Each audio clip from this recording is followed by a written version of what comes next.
again, we've talked about it in the past. He's so deserving.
Well, it's a special edition of Rounding the Bases with Dino and Barkstead because it is the home opener edition. Can you think when we did this a year ago, we were ready for this weekend because we're now in a beautiful day at Hastings Stadium? Oh, you're ready?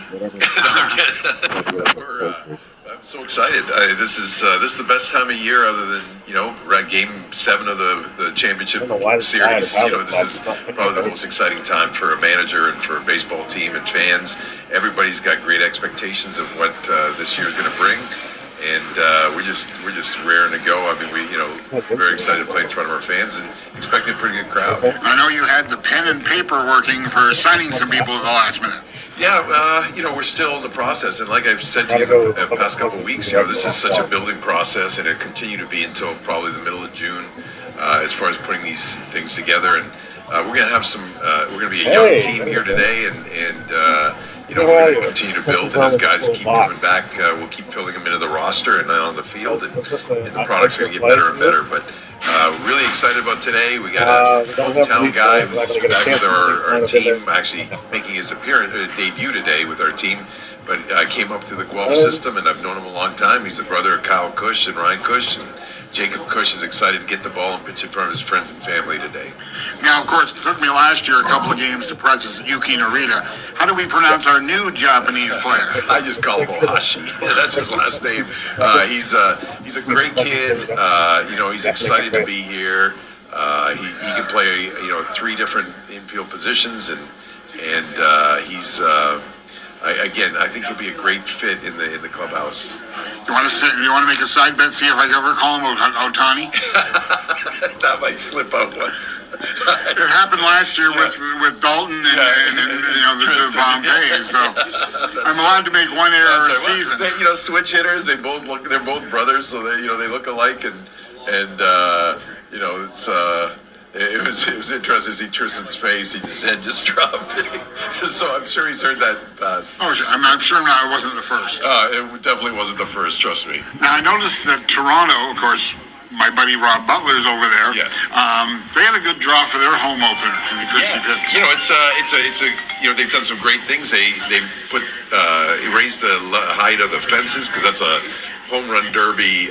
Every time you get in there, every fly ball is dangerous in Toronto. But they've raised the height of the fences. They had a great crowd. They had Wendell Clark out there. They had a bunch of Hall of Famers. They had Rick Emmett from Triumph out there. Yeah, and so they're doing things the right way. They had a good group of guys, and their team's very competitive, and it was a good way to start the opener for the league. Now, I'm going to ask this question. It probably happens, or we have two celebrities on for the game, you and me. Yeah, you. I know it's so. But we also have a Hall of Famer now. So That's what I was going to say. I know we couldn't make it to the dinner, but it's great to look down at that first base box and see PA Hall of Famer. Yeah, and he again, we've talked about it in the past. He's so deserving. Had to manage last night as I sat out my suspension, but he, he's just such a great staple in Guelph as far as baseball is concerned, and loves the game, and he's retired as many times as I have, and keeps coming back. We keep forcing each other to come back, but it's great to have him, and we sit and talk about baseball at every level, and a lot of great memories, and it's great to have him, and I'm just so proud of him, and again, he's not only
How's that? We got audio again, ladies and gentlemen, hopefully.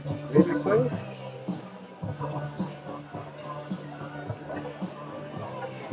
Sorry for the technical difficulties, ladies and gentlemen. If you hopefully you're seeing the audio at home and everything else, with some issues going on. First day, yeah.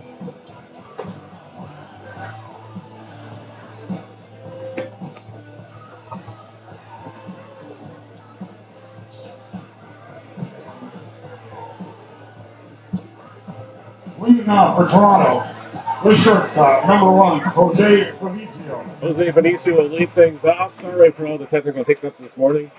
The Wi-Fi's been kind of incooperative today.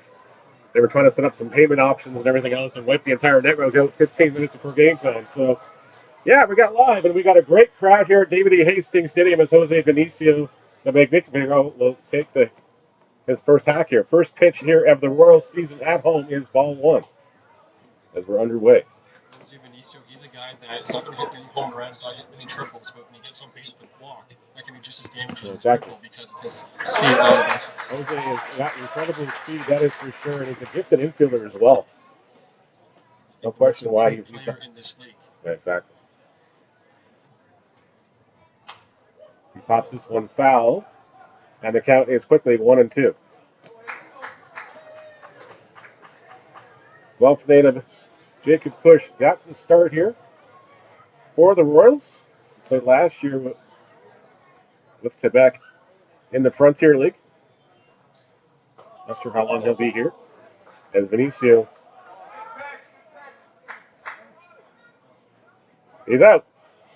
That was a nasty pitch by the Guelph native, freezing everybody, including the catcher. Yeah, the umpire wasn't sure what happened there. I thought he went around. If that was a foul tip, but I guess it wasn't. No, he didn't even swing. There was a drop third strike, but it throws absolutely everybody. Some nasty work there from the local Guelph native making his first start in the IBL. Foul third strike, and that'll bring up Jordan Castaldo, the first baseman today.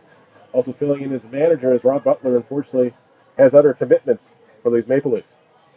It's quite tough. You want to take BP, but you got the media guys bothering you about filling out the lineup, and it was quite the process down there for him. But he's getting used to it now. A year or two of kind of being the part-time manager, and he's starting to get used to it, I think. Exactly. Well, it's hard to get used to, too. Yeah. It's just because you're balancing everything else, you're trying to keep everybody happy, too.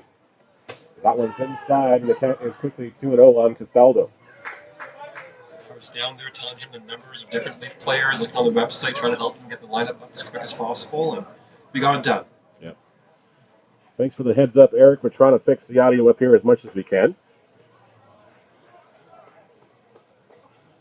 Hopefully that's a little better as we go through.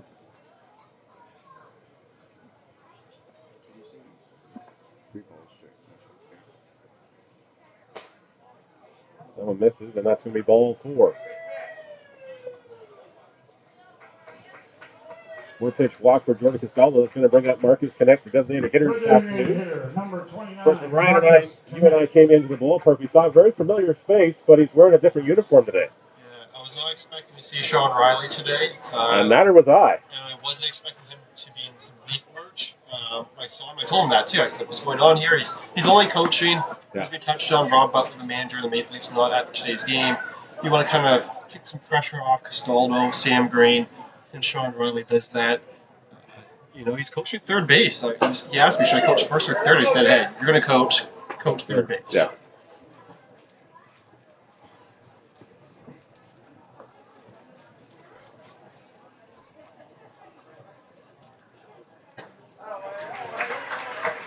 Get that one in there for a strike to count 1-1. Connect making his season debut. First game he's played since Game 6 of the 22 IBL Finals.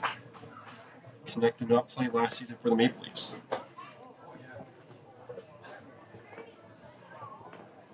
Still adjusting the audio levels here, folks. If it's too high or too low, let us know, too.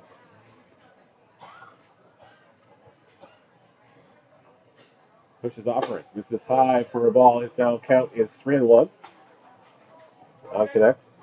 Not a guy you want to miss high in the strike zone, too, either. He's been got a tendency to definitely hit the ball out in a hurry if he gets that one up in the zone. In terms of pure power, there might not be another guy in this league that has power that Marcus Connect has. He swings through that offering and runs the count to full at 3-2. An active former Toronto Blue Jays draft pick. He has some success in the minor leagues and then went on to play independent baseball and has had a great last few seasons in the IBL. Oh, he has. I remember when he was with the Oshawa Dodgers. That's a few years ago. He takes ball 4 on the other half.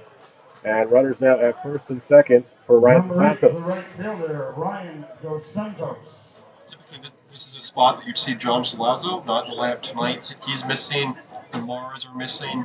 So, not in the lineup that you typically expect from the Maple Leafs, but nonetheless, still a great lineup with 2 guys on here in the first inning. Solazzo likely working as it is a long weekend and everything else. He does. The conductor is rather busy throughout the day. Solazzo no longer at CNRL, I'd say at VRL, so he's got a day shift now, no longer has to leave games late at night.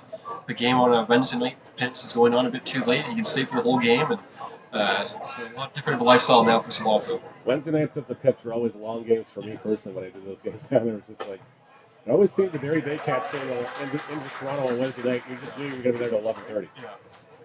And honestly, you might sign off at 11:30, like that might be a nice time to get out sometimes, even later.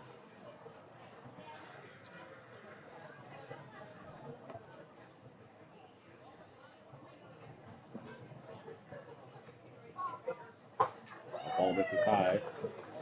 Seems like Kush is trying to overthrow the ball here right now. He's not finding a good release point. He's been kicking off the mound too at points too, so maybe he's just trying to get used to the mound here at Hastings Stadium. Well, it's been a while since he's probably towed this rubber here.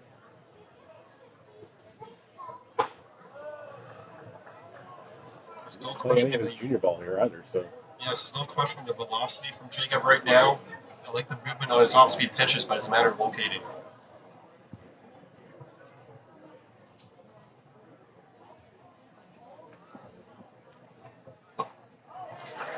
DeSanto swings through that offering, and once again, we're at a full count. Connor Lewis on deck. He'll be followed by Greg Carrington. And Justice McGee, the catcher today. Sounds like a spaghetti western name. DeSanto goes on down on strike. First catch and second strikeout of the afternoon, moves 2 away. You have to like that, Neil. He's struggling right now with location. Number 4, the center fielder, Connor Lewis. And his fastball, he's been getting a lot of swings and misses on it early on in this game. He gets a big strikeout on Santos right there.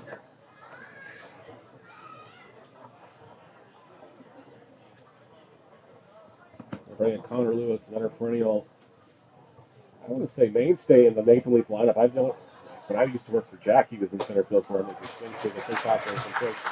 First strike, 1 count, 0-1 now. Lewis, one of those guys, like a few of these Maple Leafs have said over the last few seasons, this is it. This is my last season. Yet the home opener comes around, and they're back in the lineup. The same familiar I keep teasing Cleveland Brownies, so I'm going to get the 4 for retirement release sometime soon here. Just do me a favor. When you're actually going to retire, let me know. Like, phone me physically so I don't, draft up another press release or a video clip or something, and then lo and behold, you're back on the field the next day. There are certain guys I won't believe it until the home opener comes around and they're not at the ballpark. Yeah, exactly.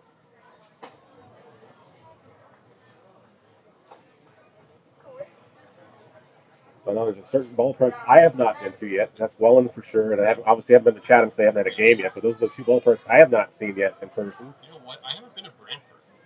Really? Yeah. Never been really? Back in the day, it was the house of horrors for the Baycats, and I was at the Baycats for the longest time here. And maybe it was a nice spot not to go to, just given the history. Had, but never been to Brantford. Yeah. We'll definitely have to change that sometime. This is at a 2-2 count out here. Kush toes the rubber, gets the sign. 2-2 offering. This is high. It's going to run the count to full. Runners will be going on the pitch as the bases. I think if you're involved in this spot, you've got to throw a fastball. If you have success, get some swings and misses, especially on the high fastball. Let's see what he does here.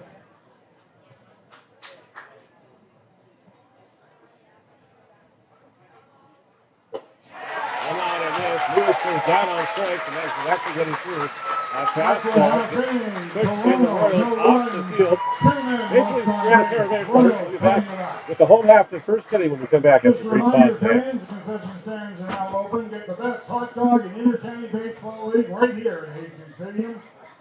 Concessions are now open.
Bottom of the first inning here at David E. Hastings Stadium.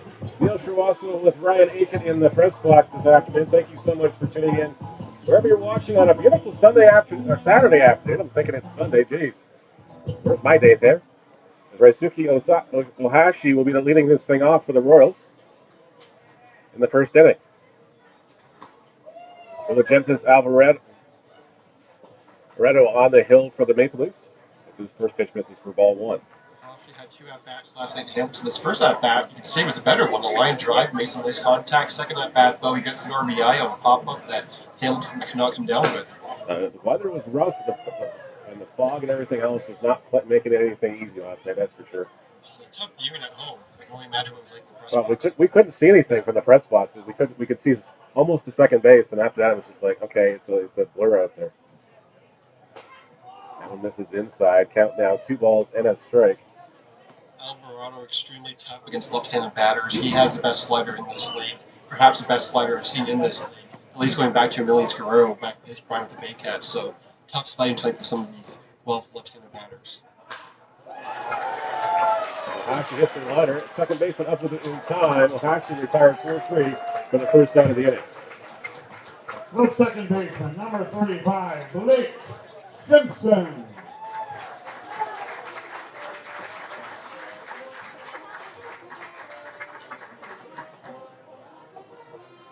They bring up Blake Simpson, who's the second baseman tonight.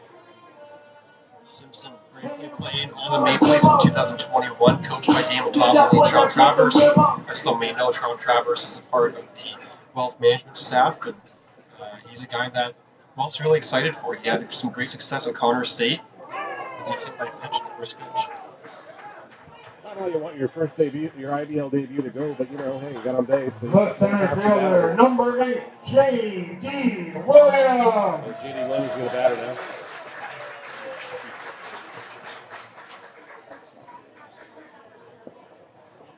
Fixing some cameras on the fly here too as well.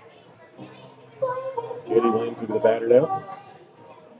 1 on, 1 away here in the home half of the inning for the Royals, and a scoreless tie with the Maple Leafs.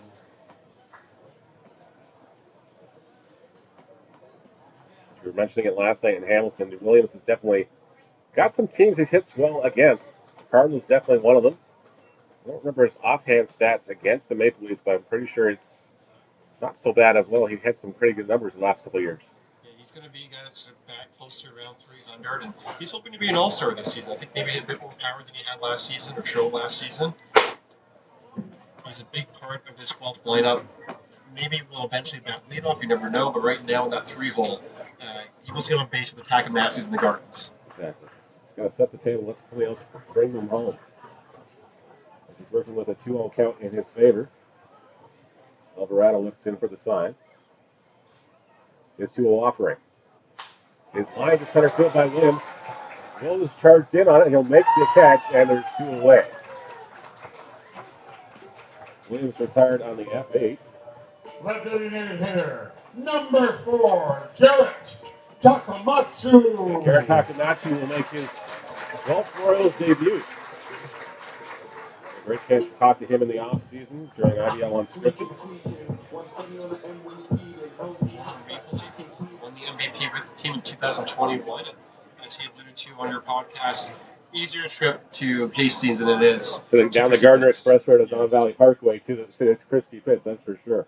Parking lots on a Saturday afternoon, especially if the Jays are playing. Oh, exactly. Parking lots in the afternoon. Plus, now don't they have lanes closed? They do. They do. My condo in Toronto overlooks the Gardner, and it's oh man, it's a parking lot. Yeah, you ain't getting home anytime soon. Yeah.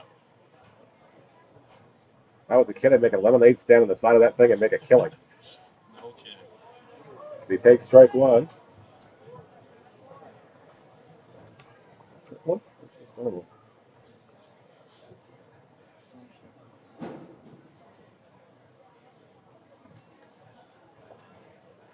Count is 0-1 on Takamatsu. Alvarado looks in again. Takamatsu connects this one to left field, but it's right at the left fielder, and the inning's over. Royals will stand a base runner, and we're scoreless after 1 here at Hastings Stadium. No score, Toronto.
Top of the second inning here at Hastings Stadium in a scoreless tie between the Maple Leafs and the Guelph Royals.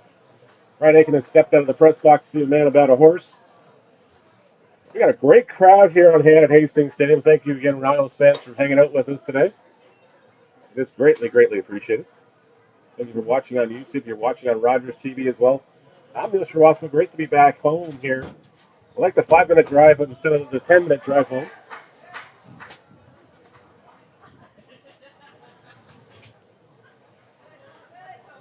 It's nice to just have a quick home, game's over. I only have to go the 5-minute drive home rather than an hour and a half, 45 minutes for Hamilton or for Fisher, 25. It's nice to just be able to go home and relax after a ball game. I don't think we do much relaxing tonight anyways. I got to do laundry because we have a game again tomorrow on the Cardinals broadcast.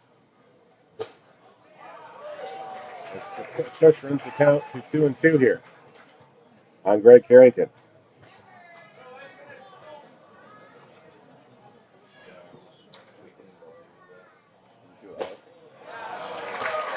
Swing of this, and Kush has got his fourth strike of the afternoon. As Carrington goes down on strikes for the first out of the second inning. The catcher, number 28, Justice McGee. Justice McGee, as we mentioned, sounds like a spaghetti western name. My name is Justice McGee. But he's here, and he's the catcher for the Maple Leafs today. And Justin Marra not available. Which happens on a long weekend, of course. Guys have to work. Guys have families these days, so our better halves have plans for us. But thankfully, mine loves baseball, so I can drag her pretty much anywhere. I'm not going to say that too loud. Likely to get something thrown at me. That was in there for a strike. And the count is 1-1. Charlie Towers waits on deck for the Maple Leafs. One away. That one misses high. The count is now 2 balls and a strike on McGee.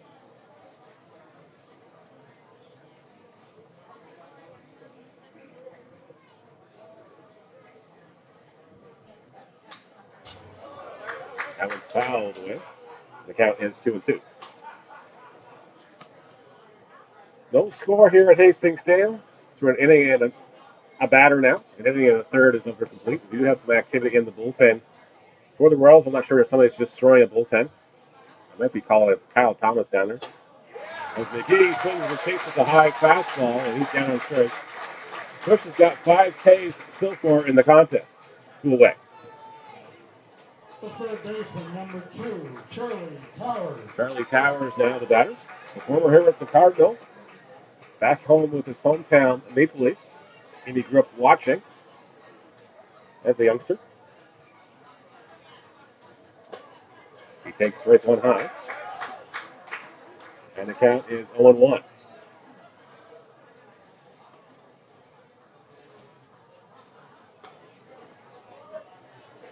That one misses for a ball to even the count at 1-1.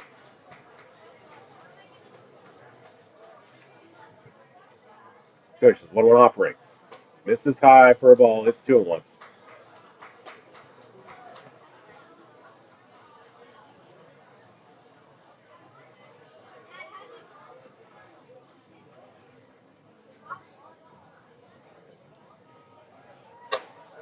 That one sails high again. Now it's quickly 3-1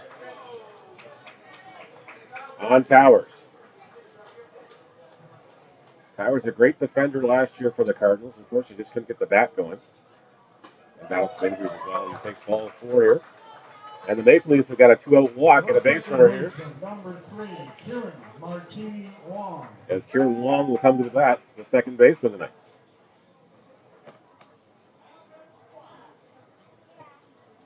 I do like the new Leafs look here as far as the old font, and it's a callback to the International League Maple Leafs of the 1960s. Runner takes a couple of extra steps there before we're going back. And it's ball 1 on Wong. Should Wong reach base here, Jose Vinicio is winning in the wings.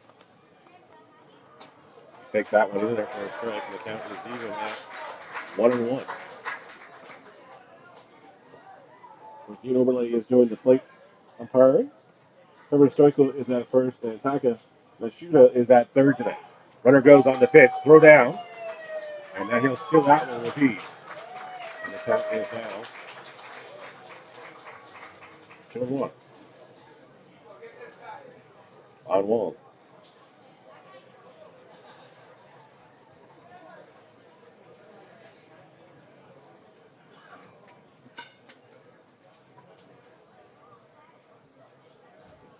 One offering.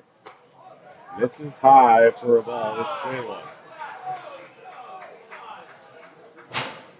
Royals fans getting all over the plate umpire on that call. I think it was a strike, but from this vantage point, it looked a little high. Almost at the eye level.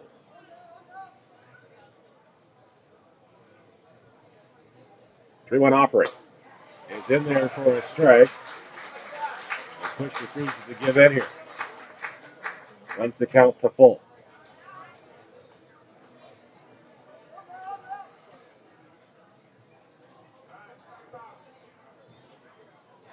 Kush 3-2 offering.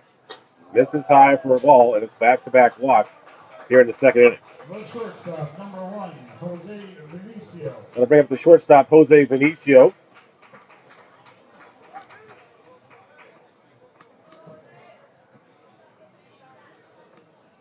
With 2 away. Catcher calls time here to have a conversation with Kush.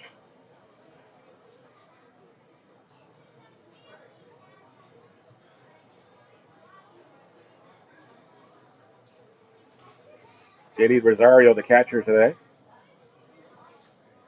Plays for the Mississauga Tigers 22U team.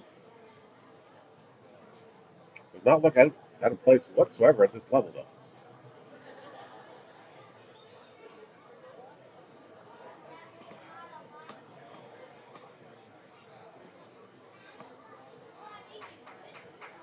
Kush makes an adjustment on the mound.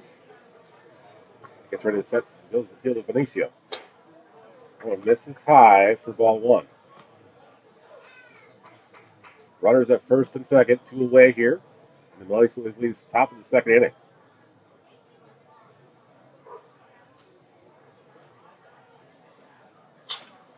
Lofted in the air to right field. But it looks like it's going to run out of foul, out of play. Just a long strike off the bat of Vinicio, keeping the count at 1-1.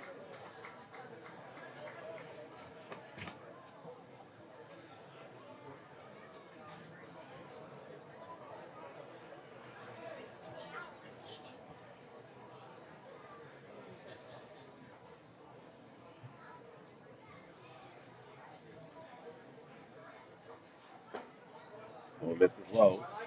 Count is 2-1 on Vinicio. Vinicio struck out on 5 pitches in the first inning.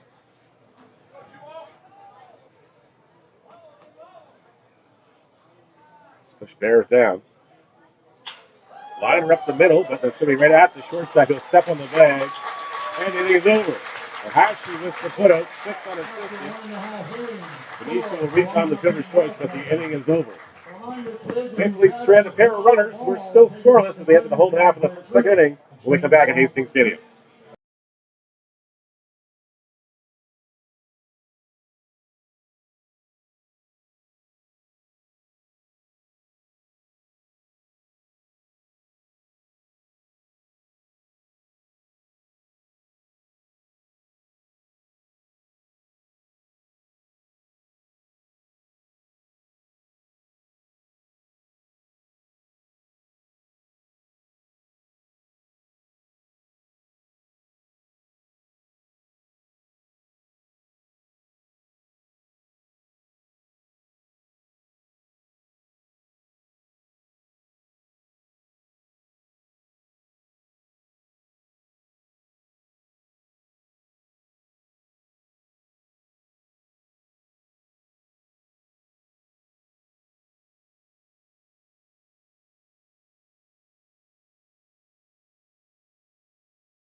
Well, I'm the second inning here at David E. Hastings Stadium. I'm Neil Srivastava. Thank you so much for joining us on YouTube. If you're watching on Rogers TV, wherever you may be, hope you're enjoying your long weekend as Josh Garten is going to lead things off here for the Royals in a scoreless tie.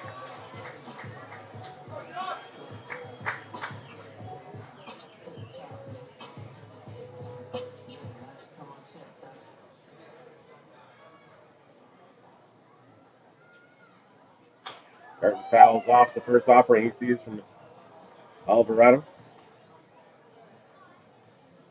First strike one. Garten is returning from another bicep injury. I think he's ruptured both biceps in both consecutive years here, unfortunately. So he chops this one right at the first base, and he'll step on the bag, and Garten's retired. 3 unassisted will go your put out for 1 away. That'll bring up David Slater, the right fielder today. David Stanley is there. Number 7, David Stanley. I'm not sure why I said Slater. I just saw the first couple of letters on the lineup card and went that way.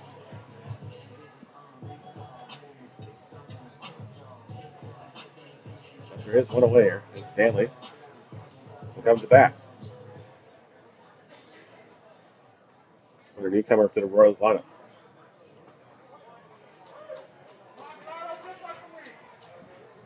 That one's called a strike. And the count is 0-1 on Stanley.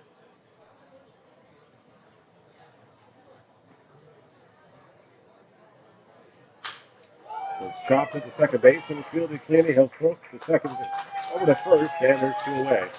Stanley retired on the 4-3 for the second out of the inning. The third baseman, number 9, Mark Nellis. Bring up another newcomer, Mark Nellis, now in the lineup. There's 2 away. Brian Eakin has returned to the press box. Yes, making sure everything's going smooth. Great crowd on here. Like, absolutely great.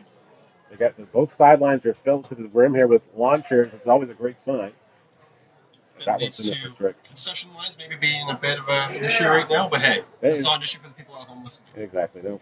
But if somebody at home wants to bring us a couple of burgers and fries or something, by all means. Yeah. Popcorn maybe. You won't complain. I won't complain. I had a bagel for breakfast. That was it.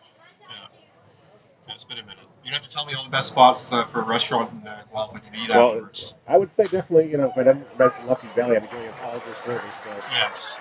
But he's going to manage to beat out the infield single. A great hustle by Mark Nellis down the line. The Royals have got a base runner here in the second inning. With 2 away.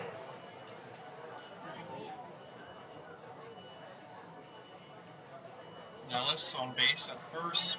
Rosario now up to plate. Both guys in the Mississauga High Performance Program, coached by Sean Travers. Sean Travers has a great eye for talent. I think him and George Helene, if they ever got asked to make the junior national team, would have an absolutely stellar team. 100%. That's an idea for baseball, Canada. No, so these guys. This one's chopped in second base, so they'll field it cleanly, and Rosario will be retired. Royals straight the base runner here in the second inning. We're back with the break for the top of the third inning in a minute.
Top of the third inning here at David E. Hastings.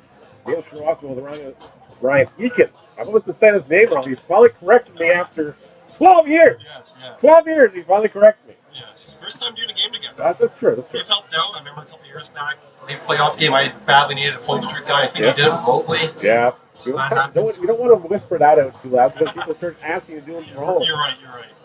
It's like, no, the whole point of doing a baseball game is to be at the game. Yes, you can't get the same experience at home. Oh, exactly. And I think the broadcast that day was having massive Wi-Fi issues, so how you were able to do point streak, I'm not quite sure. But it was a struggle, but we got through it. And Jordan Castaldo will lead things off here in the third inning. But getting back to the restaurant question, yes, we have to mention Lucky Belly. Yep. You have to go look at Greek Garden, which is owned by Gino's uncle. Okay. So those are great places. But it just really boils down to what you're feeling like that day, too. Yeah, right now I'm thinking Italian for post game. There's a good Italian place downtown. I don't remember the name of it. Okay. You got 7 innings to think about it, so you got lots of time. That one is in there. I believe that was called a ball. So the count is 1-1. I don't think Castaldo loved the strike one call. I don't think Guelph loved the strike. No, I was kind of puzzled with the second one. I thought the second one looked better than the first one, but we're not umpires. That one misses high, and I think everybody got on the same page on that one. It's now 2-1 at Castaldo.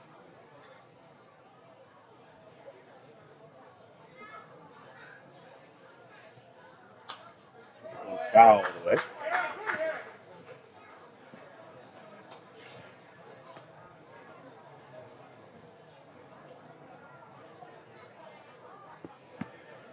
Jacob at 55 pitches here in the third inning, yet to get an out.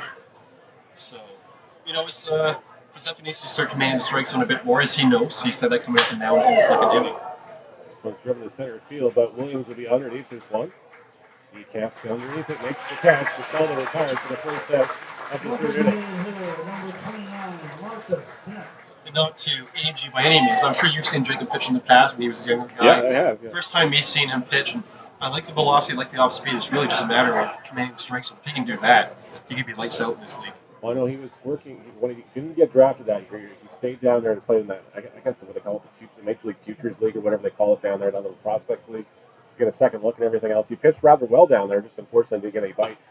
Again, I think it just goes down to those leagues. They look at you, okay, you're a Canadian, so I need a visa for you. So it's like they take an American over taking you. Absolutely. And you saw that, there's different guys in this, league that they're maybe hoping to go pro in this thing because of visas. There's ahead of the count on Connect here at 0-2. Pat, very quickly here. Last year we heard rumors that Marcus Connect was coming back, and then it didn't happen for the Maple Leafs. And then when he signed this year, it was like, okay, they got serious. So he connects with this one down the line, but it's going to go foul. A long strike. If you're Jacob Kush, you're breathing a little sigh of relief on that pitch. It went a little too high in the zone. Connect got all of it. And thankfully just put it a little too far to the left down the line. One of the last games I did on the broadcast booth with Maple Leafs was in 2022, and Marcus Connect had a 3 home run game. He took Mendez to dead center. How many guys in this league can say Not that? many guys. No. He might be the only one, actually. Yeah, I think he's probably the only one that could say that. Yeah. Heck, if you go up against Davey Mendez, you make contact. You think you've won the battle. And he gets Connect swinging, and there's 2 away. There's 6 strikeouts of the afternoon. As a hometown guy and everything else, you got to feel really exciting to get a big sense of pride. You get the pitch.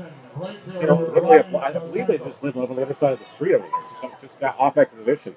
If I'm not mistaken, the Kushes used to grow up in this area and everything else, but they're not far at all. So it's going to be a great opportunity and a great experience for the Kush family. No gas money needed. No. Street.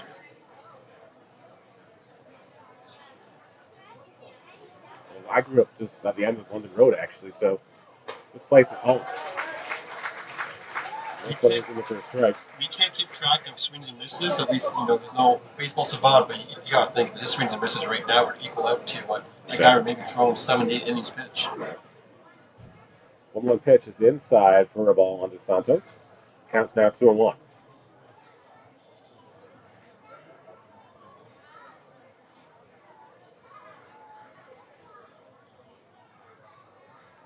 One offering. This is outside for a ball. Now it's 3-1. Looks like he just didn't grip that one. It fell to his release point. Just kind of spun out of his hand the wrong way. Santos not a guy who wants to walk. He led the league in stolen bases a few seasons back. And he's going to find his way aboard here again. The Maple Leafs another opportunity with a 2-out walk. Got hit by the foul ball, and your car alarm's going off. So if you own a Porsche, go out to the parking lot and turn your alarm off. Sorry, I left my keys in my inner pockets. I don't know. Now batting the center. Only Porsche I could probably afford is the tiny little Matchbox one or the Hot Wheels version. And even then, I'm pretty sure one of my kids would probably steal it before that happened. You have to think Santos is going to take off here at first base. Lewis not a big power guy, but you can definitely get on base with the base hit. Yep. There he goes, first pitch going. Rosario with the throw. And the ball shoots, unfortunately, away from Ohashi. And gives to Santos the stolen base and ball one on Connor Lewis. Saw that one coming a mile away. He did call it. It always feels great when you call something that happens immediately. That's always great. It's like instant gratification. It's like, hey, I knew that. Exactly. Or you willed it into existence. Yes. For all that line from Zach Benoit from last week on Twitter. A shout out to all the broadcasters in the league. We've had a chance to watch some of your broadcasts, grab some of your clips. I try to give you guys credit as we go through as well.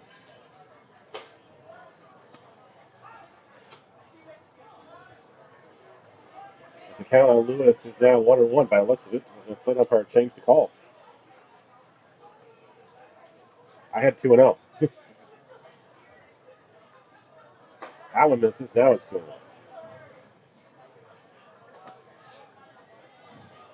Not a lot of opportunities for the infield and the outfield for Guelph in this game right now. It feels like he's either walking a guy or striking a guy out. Or you're getting a ground ball right at somebody or line drive at somebody.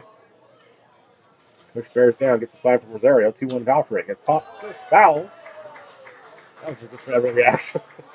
I'm going to put my hand up just to grab the baseball again, but thankfully it didn't come in here. Is the ball ever coming up? I guess it can't, right? It can come. Last week it actually came through the hole. Just around here somewhere, there's a hole in the fence. And during the Summer Creeks game, somebody got an unexpected souvenir.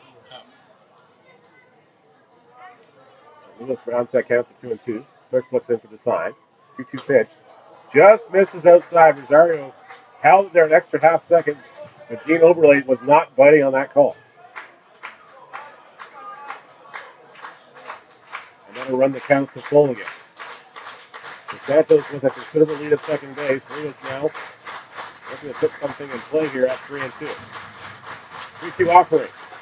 He's in there for a strike three. Lewis knew it. And Rosario will throw it down to the first base field, and that's it.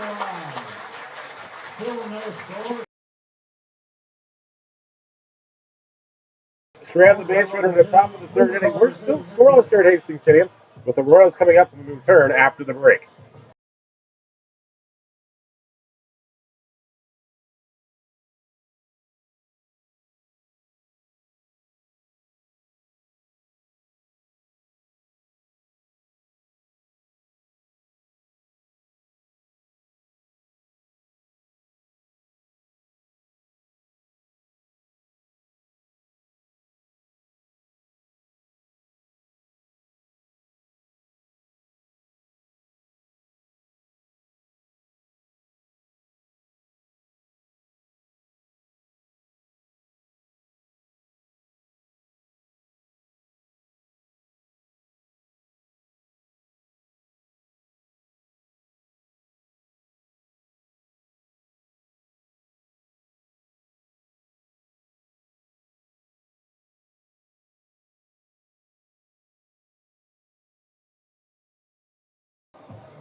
We'll see if I can boost this level. Sorry for the audio, folks, ladies and gentlemen. Hopefully we get it a little more consistent for you. But just let us know if you're hearing us or not. We'll go from there. Hopefully everything will work itself out a little bit.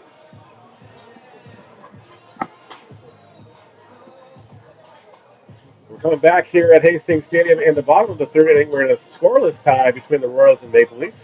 So far, it's been a pitcher's duel as it lived up to the advanced billing.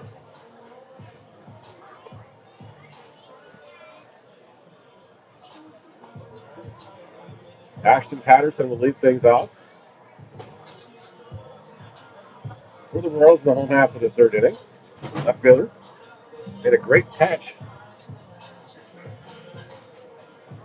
in yesterday's contest, which will get resumed at a later date. We're not sure when, but that game got suspended. In the top of the second inning, the Royals have the bases loaded with 2 out, and J.D. Williams due up at the plate. That's the story for the day, though, is Ashton Patterson will lead things off now. It's going to be tough picking up that game. Bases low and 2 out. Yeah. Well, this game happened a month ago, but here we go. So it's going to be tough. Exactly. It's just like it's going to be okay. It's going to be kind of weird because you're going to come back and, okay, you're at second base. Yeah. I was in left field that game or whatever else. And, yeah. Maybe guys that missed that game, maybe guys that missed last 6 games that can play that game. So. Yeah, well, exactly. That's why you put everybody on the lineup card. Yes, yes. So Patterson takes ball 1 from Will Jennings. Patterson chops this one. This is going to be a tough play. This is a no man's land. Patterson's got good wheels. He'll beat that one out for an infield single. Now batting the shortstop, number 24, Ryusuke Ohashi. Patterson had maybe a disappointing season ago as well, but that's the kind of play what he had right now. That's what you saw 2 seasons ago. Getting on base at that 9 spot and cause some havoc on the bases. That's what you want to see.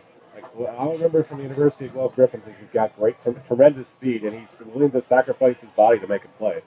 So, if he can find a way on base, he's like a Jose Benicio as far as that stuff. He's got great speed. He's got great abilities to read pitches as well. This one's chopped up the middle. Second base is going to flip to the shortstop for 1, and that's all they're going to get. As Ohashi will reach on the fielder's choice. And Patterson's retired 4-3 for the putout at second base. One thing you notice with Guelph right now is they're swinging early in the count, so not working the counts to make a big start.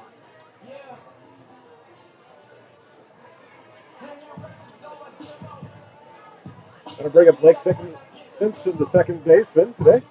Got hit by the first pitch he saw his last time up.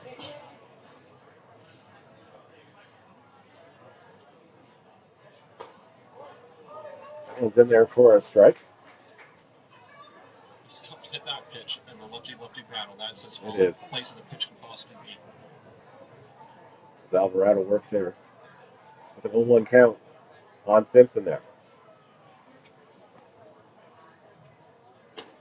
And this is for a ball. You have to think Alvarado's able pitch, perhaps upwards of 100 pitches. He pitched on opening day for the Maple Leafs last Sunday, only went a few innings, just to get him some work in early in the season. But I think now he's be expected to be that workhorse that he was a season ago. No, exactly. I don't think you're going to see. I was surprised to see how long the Panthers starters went on Thursday night too. It's just like they got over the 100 pitch mark. I was like, okay, that's a fair bit here, but if you've been playing baseball in Cuba, sure, that makes a totally difference. Whereas up here, you and I, we'll be playing. Okay, it'll be our first games, first starts. Yeah. Maybe get 2, maybe get 3 out of us. That's it. The count now is a 2-1 on Simpson. I remember Angus Roy, the former Baycats manager, always saying May is an extended spring training in this league. Exactly. Because the guys that are at home here in the north obviously don't have the opportunity to be out in the field. It's usually till May 1st or so anyways, unless you got special circumstances. You got some indoor batting cages. There's only so much work you can do in a batting cage so you see live pitching.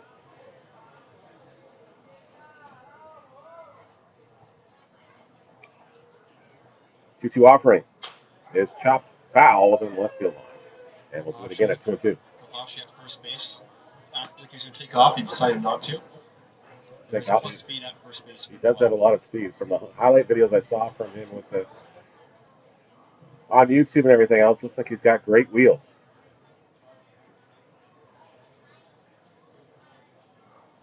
Alvarado looks him back again at first. 2-2 pitch. It's hit down the third base line. That's going to be a fair ball into the corner into the roll. Ohashi on his horse. He's going hard for third. The throw to third will be not in time. Ohashi goes first to third, and Blake Simpson has his first RBI single. Sorry, his first single, no RBI. Runners on the corners now with 1 away. And J.D. Williams coming to the plate. Great hitting from Blake Simpson. Lefty on lefty. Basically, guys pick pro baseball in the J system, and you come through with quite the big hit now, and you set the table for J.D. Williams. Yeah.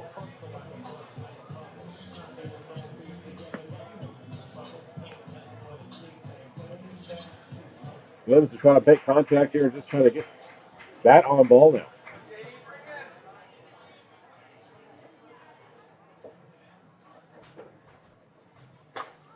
Williams swings through the first offering from Alvarado. Like Simpson plus speed at first base, you have to almost wonder if he takes off. Just trying to throw down to second base, knowing Ohashi has great speed at third base. Well, I think if he gets a good lead here, I think you're just going to let him take the base. Yeah. You can't risk throwing it away in the outfield. That evens the count at 1-1 on Williams.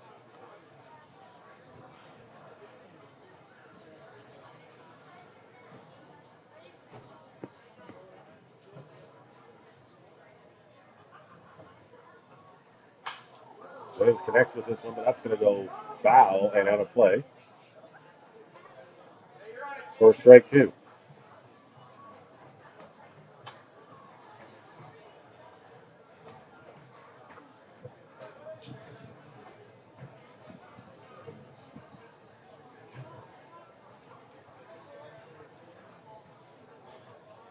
Williams gets set again. Alvarado looks in for the sign. Count 1-2.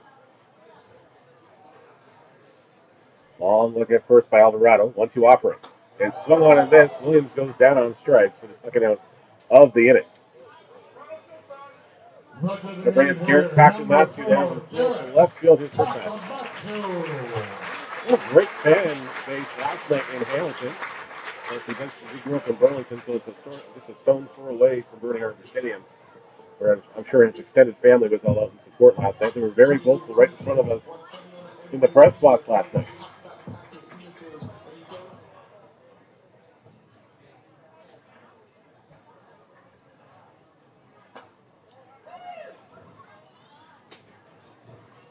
And this is for ball number 1 on Takamatsu. Josh Garrett waiting on deck. David Stanley in the hole.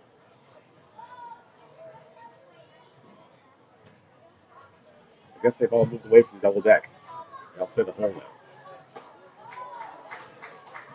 As that one boosted high again, and the count is now 2-0 on Takamatsu.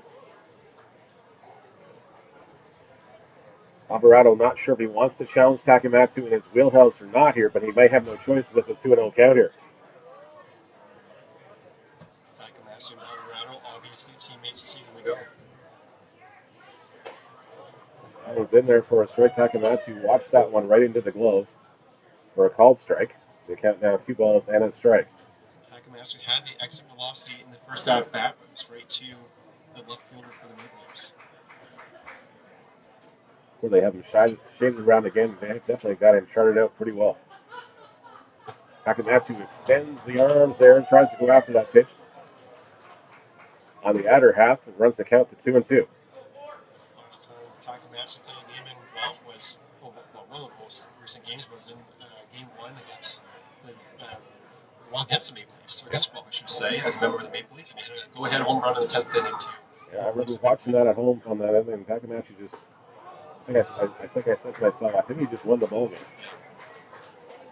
He has that game-breaking ability. I think it was right just over the Ryan Morris line in right center, or left center field, if I'm not mistaken. 3-2 count. Runner at first will be going on the pitch.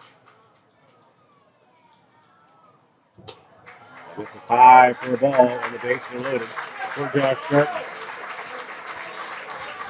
That ball is to the first baseman, number 15, Josh Martin.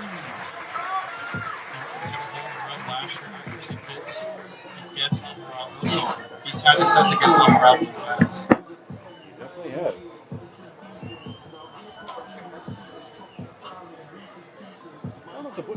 I haven't heard the Bushmen today. I don't know if any of those guys made it down here today or not. So. Yeah, I haven't seen them. I spent some time down the first base line bothering the Maple Leafs from the lineup and didn't see any of those guys. But I went to the home opener last week, saw a few of them. They were in stellar form, that's for sure. Garrett hits this one off the end of the bat. Looks like it's being popped by the first baseman, and Garrett is going to be retired as are the Royals. Royals strand the bases loaded here in the home half of the 3rd inning. We're still scoring at Hastings Stadium with the Maple Leafs coming up at the top of the 4th inning when we come back.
Top of the fourth inning we go here at David E. Hastings Stadium. We're still scoreless between the Toronto Maple Leafs and the Guelph Royals. I'm Mr. Russell.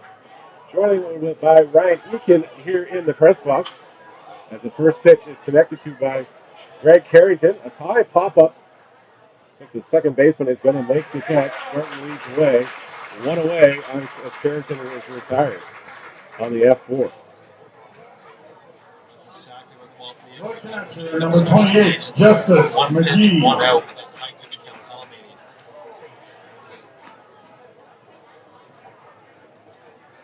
If you're Jacob Kush, you definitely wanted anything like that. One pitch, one swing, one out. Justice McGee will be the batter. He struck out swinging his first time, and he went around on that pitch. Says the first base umpire, Trevor Stoiko. Count is 0-1. Swings and misses with that one. Gets away from Rosario. The count is now quickly 0-2. We do have some more activity down in the Royals bullpen. Unfortunately, because of that fence, we can't see who it is. There's a window cut out there, but unfortunately it's not the right height, so you can't quite see who it is or who's throwing the who. Might just be playing longhouse, too. Of course, with the postponement last night, manager Gene Romell only had to use Kyle Thomas for an inning, so you never know. He might come back in relief at some point over the weekend, too. As he strikes this one out, Bush is dealing again.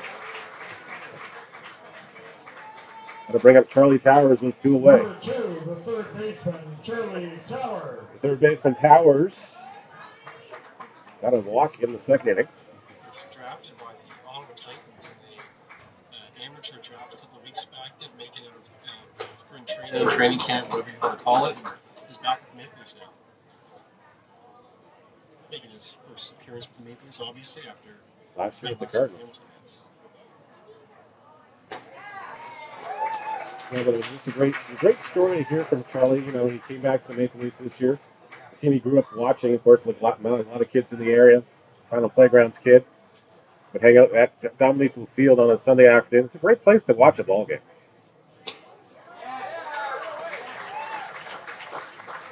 That one's in there for a strike. An important at bat here to get a quick 3-up, 3-down. 1-2 offering. This is inside, and it'll even the count at 2-2.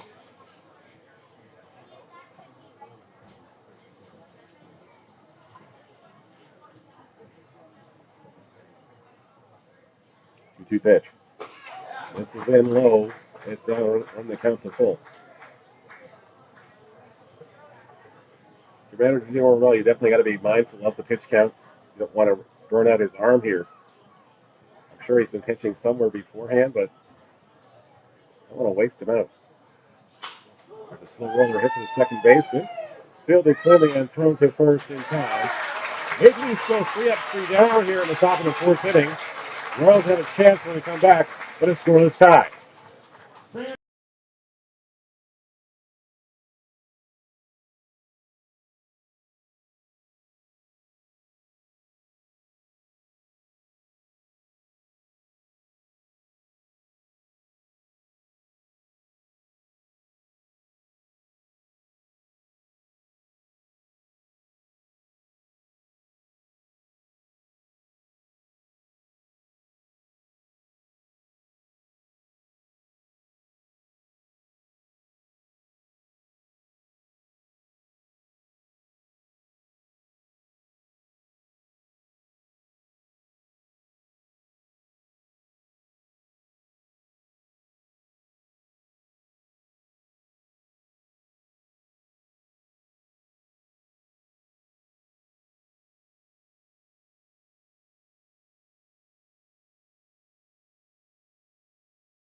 Leading off the fourth. Welcome back to the Hastings Stadium for the bottom of the fourth inning. Guelph Royals and Toronto Maple Leafs in a blinking contest. We're still scoreless. David Stanley will be the first batter here in the fourth inning to face Wilgentis Alvarado. He takes ball one inside. Zip on it. It just kept tailing towards the batter, unfortunately.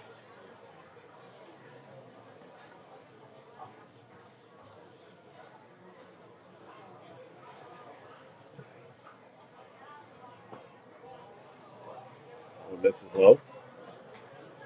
Mark Nellis, who's got a single in the contest, is on deck. He's followed by J.D. Rosario, the catcher. And Ashton Patterson through the inning continue that long. When it's swung on and missed for a strike. Now 2-1 on Stanley.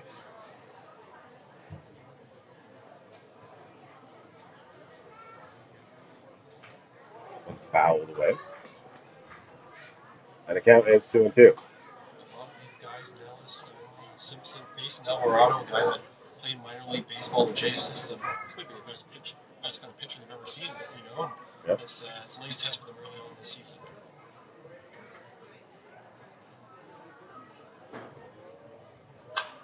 This one is fouled down the right field line and out of play. Off the light standard. Or a tree, I'm not sure which one. That may have been a tree. I see leaves falling from the tree. Yeah. Of course, 2 years ago, on opening day, we had that really weird windstorm with a rainstorm that took out one of the older trees down here. I was just in Maple Leafs at the time, and it's safe to say that game was not being played that afternoon. No, tree went falling on the field. What do you mean you were canceled? Yeah, there's a tree on the field. Yeah, that'll do it. As he swings and misses, and Stanley goes down on strikes for the first out of the inning. For third baseman, number 9, Mark Nellis. That thing came in there and just absolutely dropped off the table. And Mark Nellis will be the batter now with one away.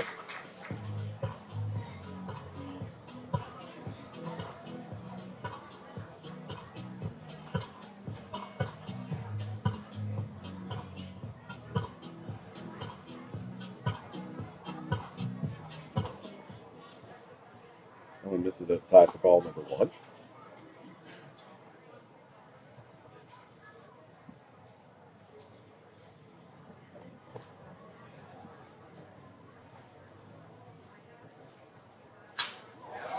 Wide in the outfield for a base hit. He's cut off by the right fielder, and Stanley's got himself his second.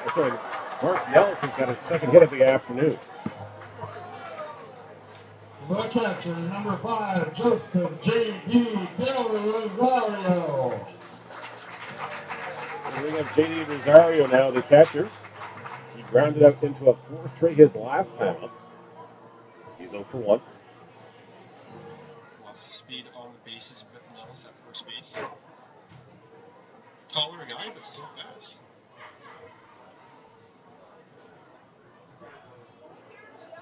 This one's fouled away. Into the glove for strike 1. Ashton Patterson waits on deck for an opportunity to bring in a home run.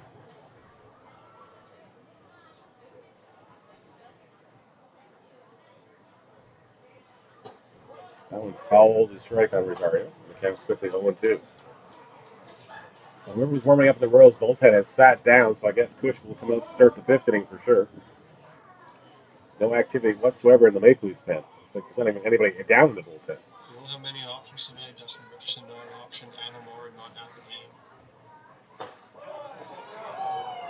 That one's called a strike 3. That's going to get a stolen base for Nellis. A little bit of a delayed steal there. Expecting that in the slightest analysis. Takes right off. The left fielder, number 50, Ashton Patterson. Going to bring Ashton Patterson to the plate with 2 away and a runner in scoring position now. Patterson with an infield single his last time up. A smart play by the third baseman last time up, not to even try to throw it across the diamond to get the speedster. Towers at third base, playing pretty far back. Patterson was to lay one down with 2 outs, maybe just get on base and cause some havoc on the bases. To get to the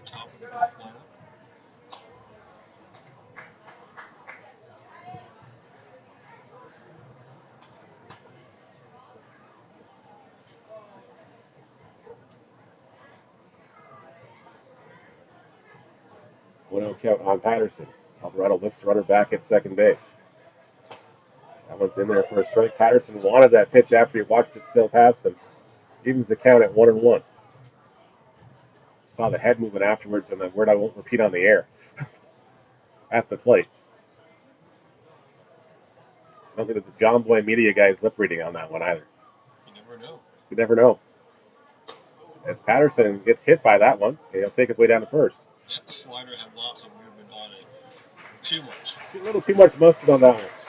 The shortstop, number 24, Raya Ohashi. So Ohashi will come to the plate again with 2 on and 2 away.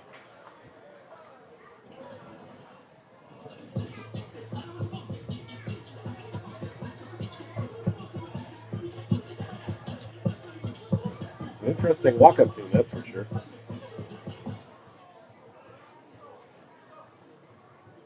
Ohashi 0 for 1 or 0 for 2 in the contest. He reached on the fielder's choices last time up.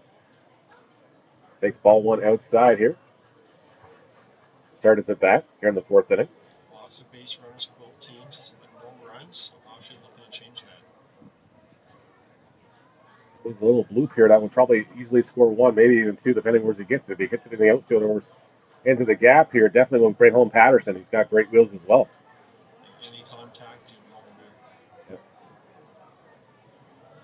Umpire signaling the disengagement as Alvarado bailed off the mound here. That is his thing this year in the league. That one's in there for a strike on Patterson. Sorry, on Ohashi. Even the count at 1-1. One of the interesting ones I like is the batter can't leave the batter's box. We'll see how that gets enforced over the season. Well, yeah, I know on Thursday night at Kitchener, it was just like there was like guys drifting down and going, you got to remind these guys, they got to stay in the box, keep the foot in the box. They just all kept bailing out just out of habit. This one's hit by Ohashi at the second base, and he up with it, throws to first in time, handing it over. Royals will strand 2 again here in the 4th inning. We're still scoreless here at Hastings Stadium. Back with the top of the 5th inning when we come back.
Back on Guelph Royals baseball TV, and we have a pitching change. Reese Montgomery into the game for Guelph.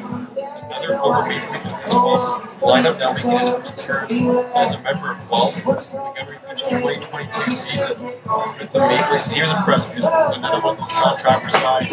Comes from this Mississauga high performance team. So you know his battery mate, JD Rosario. Montgomery expected to be a big lefty out with Guelph's bullpen. He's the only lefty on this pitching staff. Outside Victor Yan, who's expected to be a starting pitcher. So quite the late schedule by Guelph. It's finally sold out for the team this season. In fact, it's one of the teams interested. But besides the site of Guelph, you know, a lot of people, including me,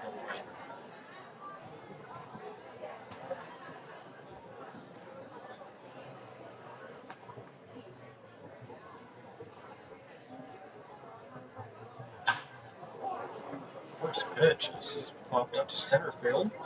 Easy first out for maybe really into the Number 1, Jose Mauricio. And this makes sense to have Montgomery come in this spot. You got Mauricio, the switch hitting shortstop. After that, you have a run of lefties in the Maple Leafs lineup. Jordan Castaldo. Obviously, you have connected in 3 spots tonight with Solazzo out, Justin Marra out, so you don't have as many lefties in the lineup tonight as they typically do, but still a nice spot to get the lefty in the game. No question it is. Benicio takes strike 1 here. We're just adjusting point streak here. That's why I let Ryan take over for a bit here. And threw me on the spot play-by-play. Yeah, you know. It happened with Thomas West sometimes. He'd be like, hey, I'm going to use the bathroom quickly, but you better be back on the top half of the minute. Yeah. Well, going down that hill and running right across the outfield, that takes quite some time. Yes. Better be quick. Yep. And that is crafty as Alan Ross, that's for sure.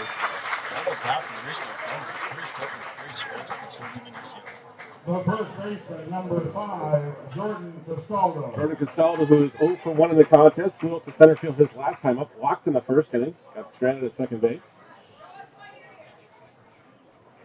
Castaldo, a teammate of Montgomery in 2022 with the Maple Leafs.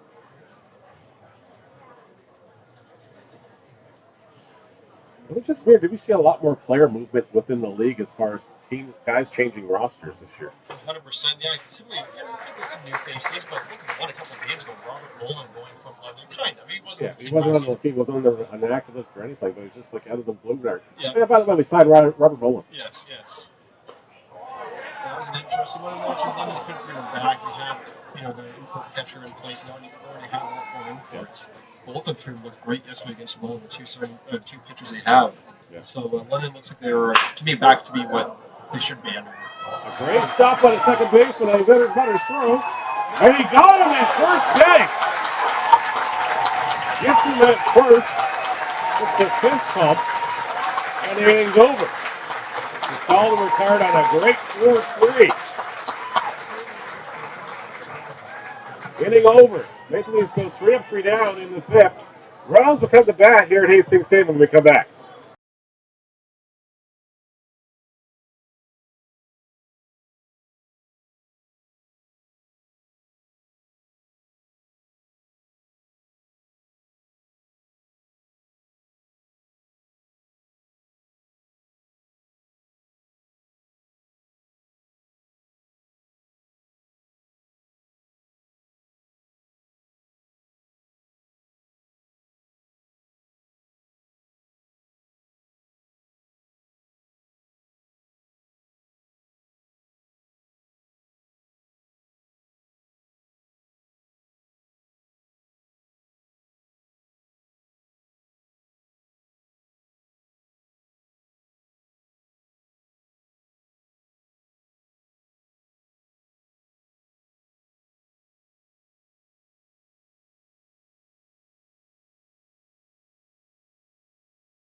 Welcome back to DVD Hastings Stadium. I'm Neil Srivastava, joined by Ryan Eakin in the press box this afternoon, bringing Guelph Royals action against the Toronto Maple Leafs. We're in the bottom of the 5th inning and a scoreless 0-0 tie. It's been a great pitcher's duel so far. Royals, of course, into the bullpen. Reese Montgomery took over on the hill in the 5th inning, so Jacob Kush will not stand to take a decision in this ball game, but he had a great start here in the Royal City. Leading off the 5th for the Royals, second baseman, number 35, Blake Simpson. First game of the season. We'll bring up Blake Simpson for the Royals here in the home half of the 5th. He's walked, he's singled.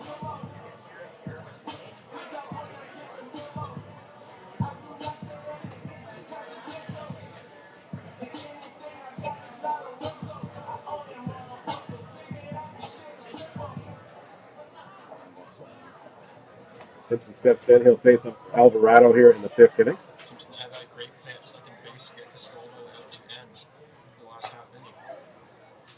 And this is in there for a ball. Umpire made a weird call, like a weird hand gesture behind the plate. I'm not sure if it was a strike or not. He's kind of okay.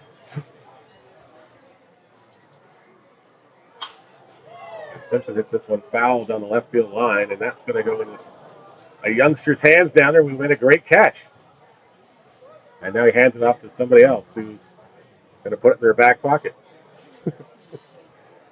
That ball's not coming back, I don't think. Count 1-1. Chops this one fouled on the first baseline. It's going to roll out of play for strike 2.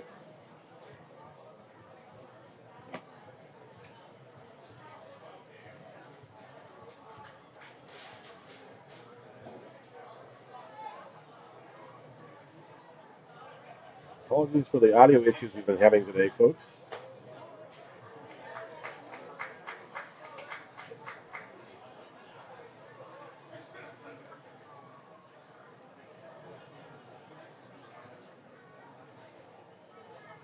Working with a 2-2 count on Simpson. Misses outside, gets away from the catcher. That'll run the count to full at 3-2.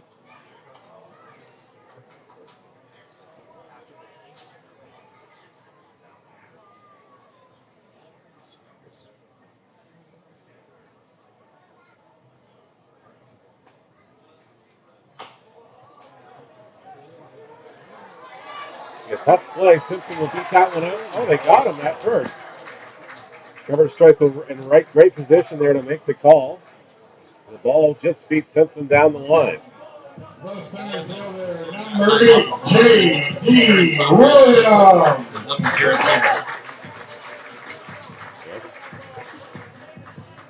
Amicio the Magnifico with another great stellar play there on a ball that just looked like it was going to die.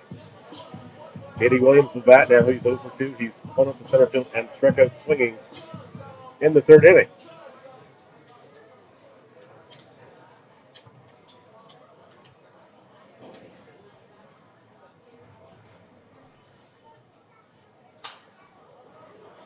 And this one's skied high in the air. A foul. For strike 1. Eric Takamatsu, Josh Garten waiting in the wings here for the Royals if Williams could reach with 1 away. He takes that one in there for a ball. Colorado only at 62 pitches, so his arm is ready to go 100 pitches. He can pitch deep into this one tonight. You definitely can see him being around in the 6th or 7th or 8th inning for sure. As Williams tags it from the left field, so it's down in front of the left fielder. Williams on his horse, he's trying hard for second to slide. The throw goes over the head of the second baseman, and J.D. Williams will have the double. Benicio skied it a little too much. He's patting his chest, putting out the second baseman saying, hey, that's all on me. Number 4, Derek. Yeah.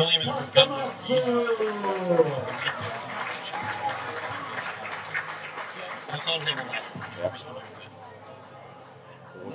We'll give him the double and the benefit of the doubt, but Benicio would love to have that throwback. A great hustle by Williams on that flare to left field.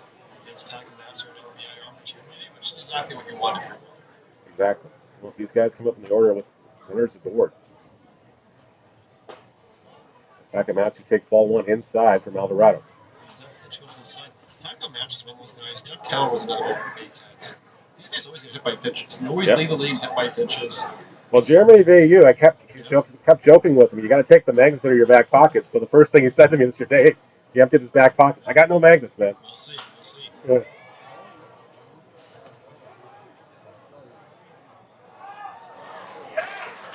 The foul ball is Takamatsu will get a new life here. I haven't seen the jerseys by both these teams brand new. I know it's early in the season, so they look fresh, but they look quite fresh. I think all 9 teams in the league this season have done a great job with their jerseys. They definitely have. Of course, a new uniform supplier as well, and of course, Scott Dart and I were joking during the preseason because he just spent $50,000 on new jerseys. It was like with a company he didn't know about too much about, so he was just worried. He was putting his faith in signing his check over. $50,000 is a lot of money. Oh yeah. But they look stellar. This one is lined in the left field. Left fielder is going to charge and make the catch to retire Takamatsu. That's just hit the ball hard twice down the left field, and both times he is lined up. Definitely no word of position for Takamatsu. It wasn't a big effort. It's just, okay, this one's in front of me. I have to charge in the pass. The other one he hit, he was right at him. He didn't have to take a step at all. There's no secret. The Takamatsu call against the Maple Leafs. No team looks better than the Maple Leafs. That'll bring up Josh Gert now with 2 away. And Williams still at second base.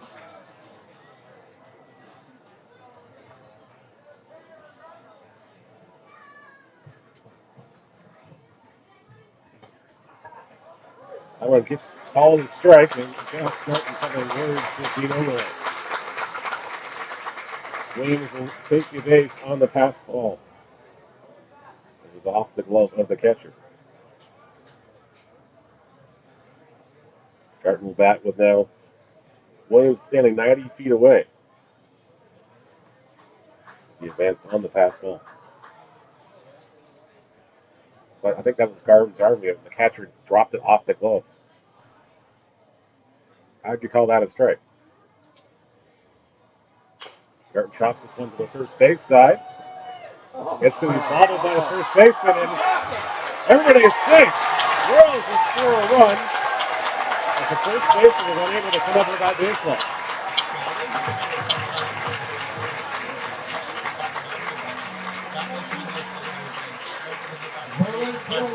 Number 7,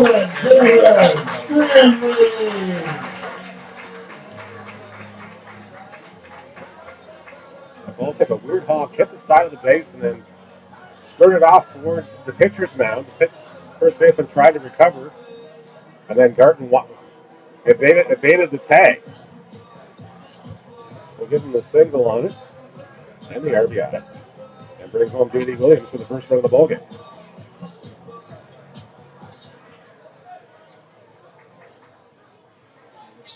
Loss of power at Connor State this year. OBP over 400.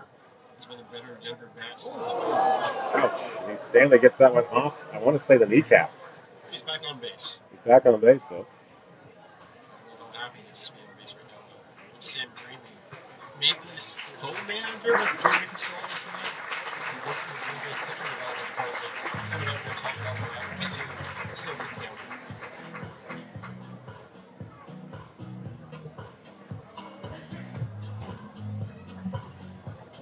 Green's just going to take a little shadow here, just calm his pitcher down a little bit. Stanley probably doesn't mind this either. He'll take a little bit. Exactly. Give it a couple minutes here. Yeah, he's definitely trying to just test the leg as you see him running down the first base line behind the base here to make sure it's okay. So he's pointing to Pauliani where he took it off of and looks like that. It's just above the shin. Was that Springs facility? Waving his hand. third baseman, number 9, Mark Lewis. Yeah. So Riley's got his raising his cap. Hopefully somebody's getting loose here and getting ready to go.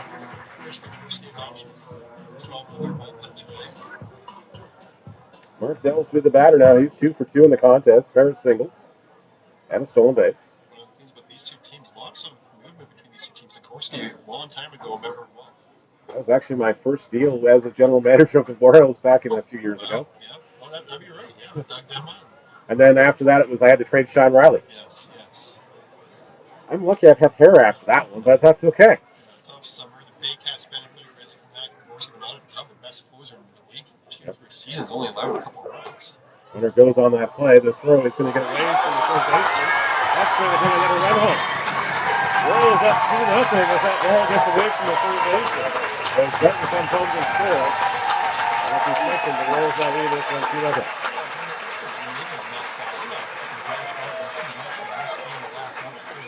Yeah, exactly. Seriously, the third baseman running for his catcher right and making this throw, and that just took the one big pass for the Maple Leafs. Just like that, it's 2-0 ball.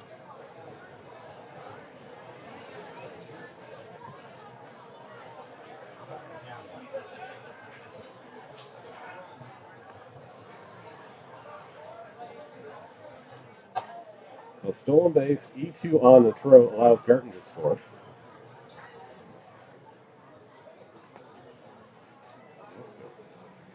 Lots of mistakes for the Maple Leafs yesterday. The play by Castaldo at first base. Now here at catcher, Benicio play earlier on the J.D. Williams play at second base.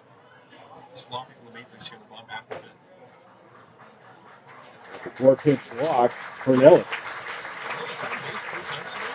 He's on base 3 times. He's sitting within a baseball ball. And that is going to be it for Alvarado. Is Sam Green is back out to make the call. He's got motioning for the pitcher.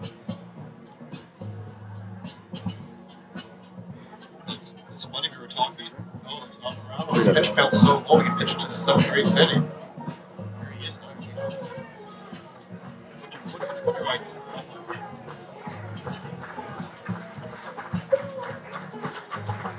We'll take another pause in the action as the new pitcher will come out of the bullpen. When we come back, we'll have that name for you.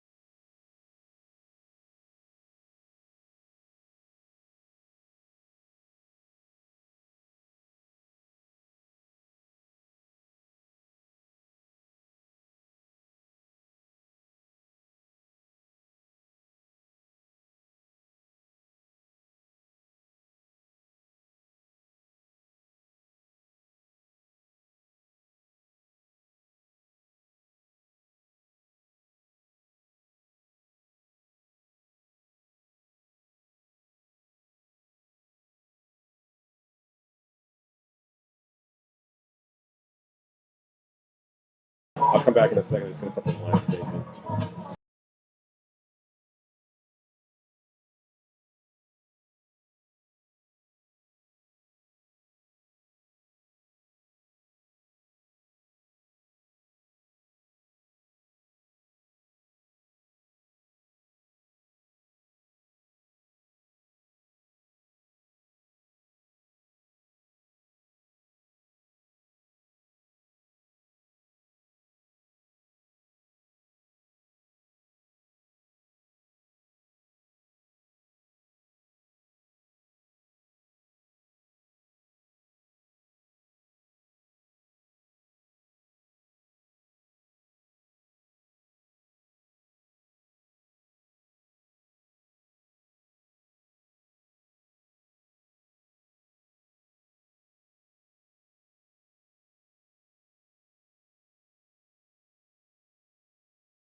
Merrick Deska takes over on the hill for the Maple Leafs here in the bottom of the 5th inning. Will Gentis Alvarado's day is done, but he is responsible for two base runners and the 2 runs the Royals have scored in this inning. One, of course, is unearned. Anything else at this point will be unearned as well.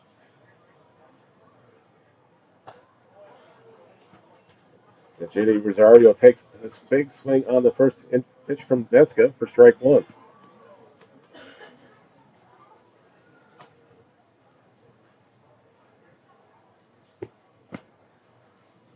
Deska from the stretch is the 1 offering. Misses outside for a ball, evens the count at 1-1.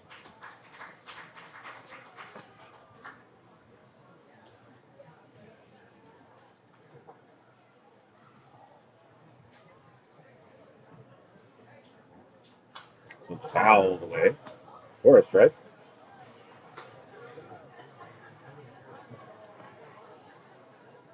And the count is 1-2.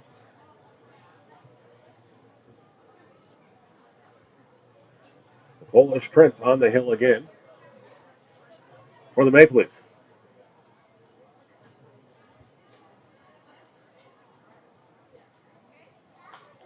It's fouled away.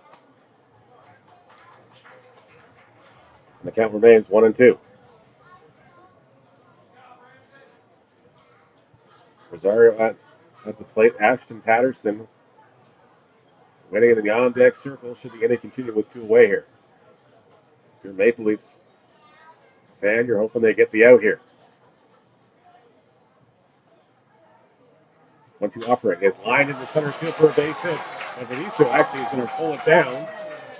Hung up in the air a little too long. We'll stay after 5 innings. Guelph Royals retired on the F6. We're back to the top of the 6th inning with the Royals now leading this contest 2-0. Hey kids, if you want to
Top of the sixth inning here at Hastings Stadium. We're no longer in a goose egg situation.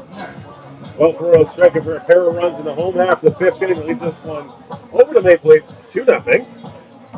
As Reese Montgomery will continue the work here. Now with the lead. And Marcus Beck will be the first batter he faces here in the top of the sixth inning.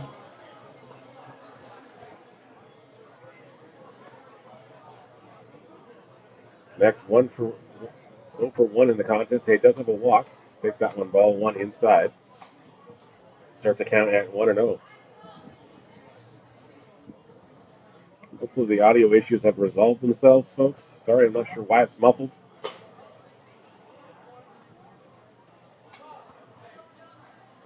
But now it's 2-0 on the count.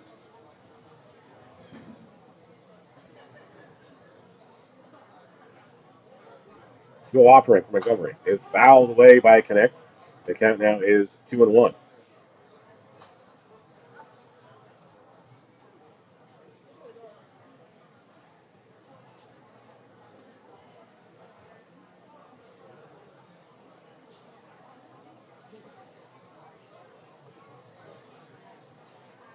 One pitch.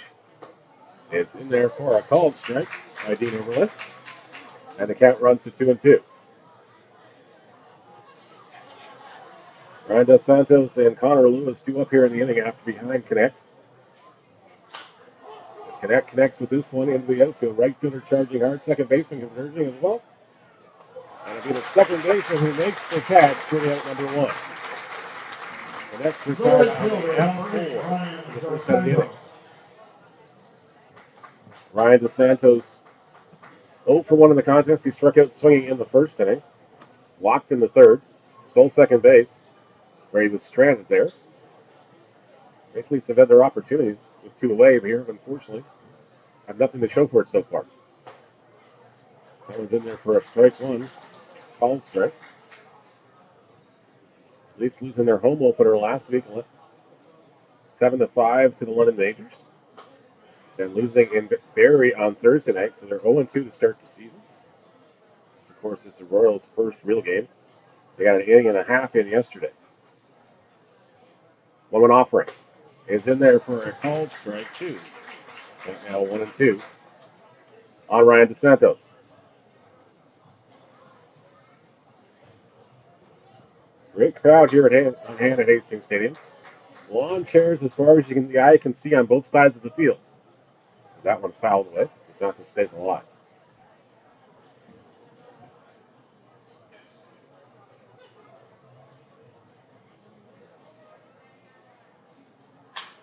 So it's chopped by the outfield. Going to get down for a base hit. Dos Santos has got himself a 1-out single. Center fielder, number 4, Connor Lewis. Connor Lewis will be the batter now with 1 on and 1 away here.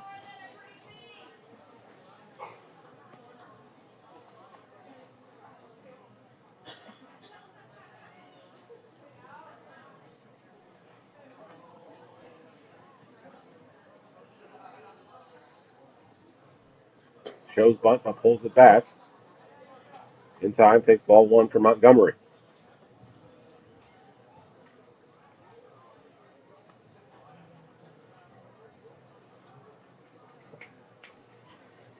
Montgomery gets the sign from Rosario. Looks back to Santos at first and will step over and throw over. That'll be the first disengagement of the at-bat.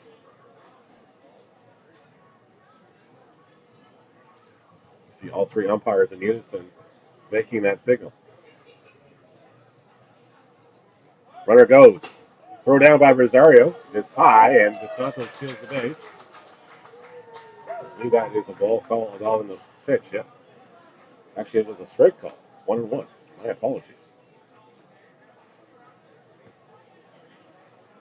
Santos' second stolen base of the afternoon.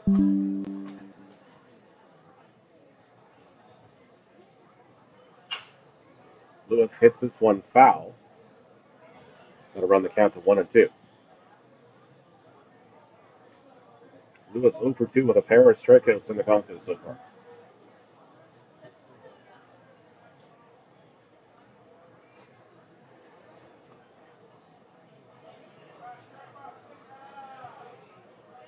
1-2 offering.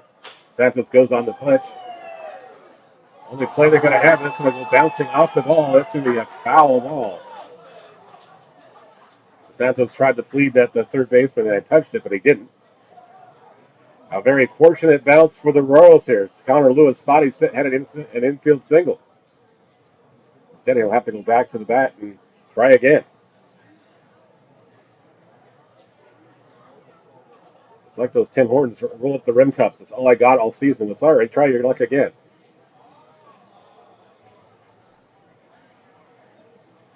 I'm sure Alan Ross, who's watching at home, probably has got a few winners this year. He's got much better luck than I do.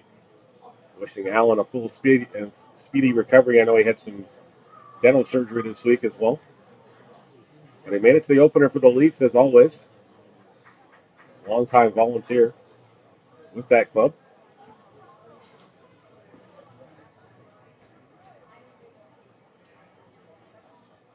Montgomery's offering. It's chopped right at the third baseman this time. And they'll get the out. Lewis is retired 5-3. For the second of the inning. The left fielder, number 16, Greg Carrington. Greg Carrington, the left fielder, will be the batter. He's 0-for-2. He struck out swinging in the second inning and popped up to the second baseman in the fourth.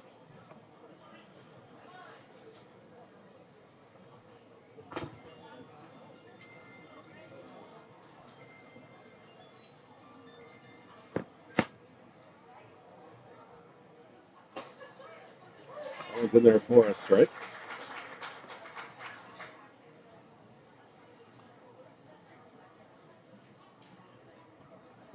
On Carrington, as Montgomery gets ahead of the count. 0-1 offering.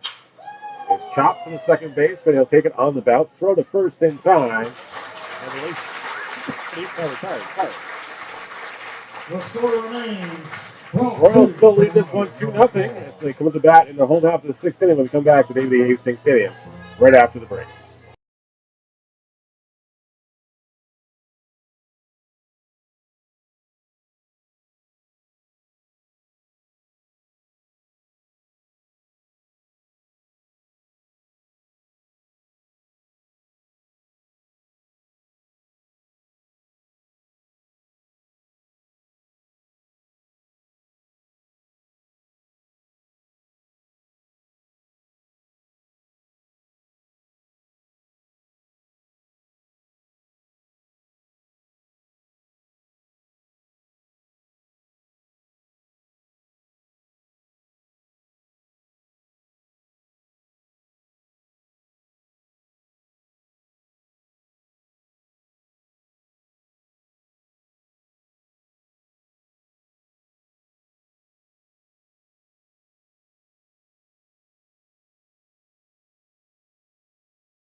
Bottom of the sixth inning here at David E. Hastings Stadium, the Guelph Royals leading the Toronto Maple Leafs 2-0. I'm Mr. Westwood. Right, Eakin is around the ballpark as well. He's been doing many other tasks as well on social media today too. But it's nice to have some company up in the press box, and what a great crowd here on Hastings Stadium. Been after a better day weather-wise either. Not too hot, not too cold, it's not too sunny, so you can bring the lawn chairs down here. And of course, if you have never been to Hastings Stadium, you definitely got to come out. You got to bring the lawn chairs, bring the family, bring the kids, have some fun at the ballpark. You go to Royals.com/tickets. You'll find tickets for the next home game. The Royals, of course, on home next Saturday afternoon as well. Game time again is 1 p.m. as Ashton Patterson will come to the plate here to face Merrick Deska in the home half of the sixth with the Royals on top 2-0.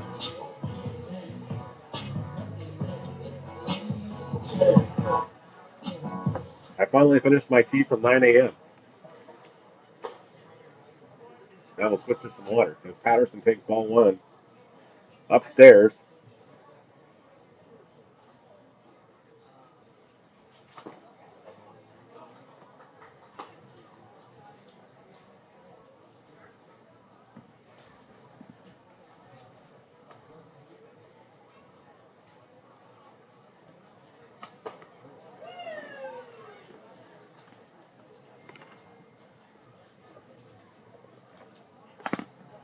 Hopefully that does what things.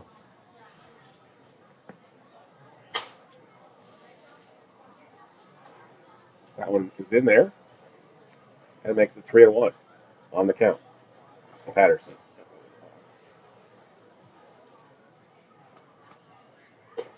He takes ball 4, and that's a leadoff walk for the Royals here. The shortstop, number 24, Rasuki Ohashi. Rasuki Ohashi went down the batter.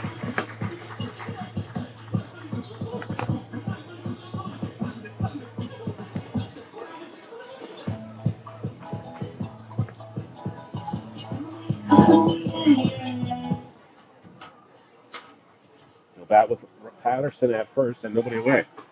Patterson goes on the first move and he sees. So he takes ball 1 high, and Patterson will steal the base uncontested.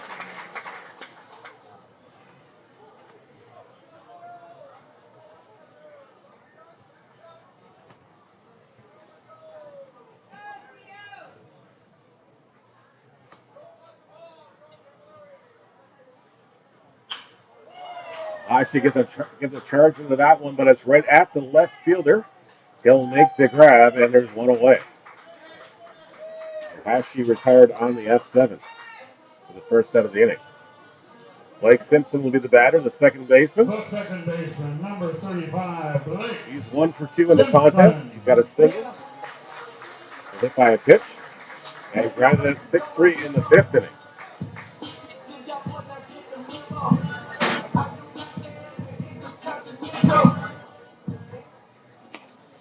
Trying to figure out the mystery of why we're muffled.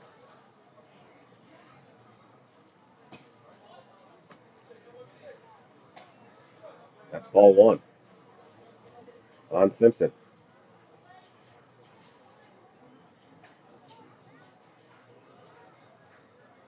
Bottom of the 6th inning, Royals leading this one 2-0. We're just tuning in. That one's in there for a called strike to even the count at 1-1.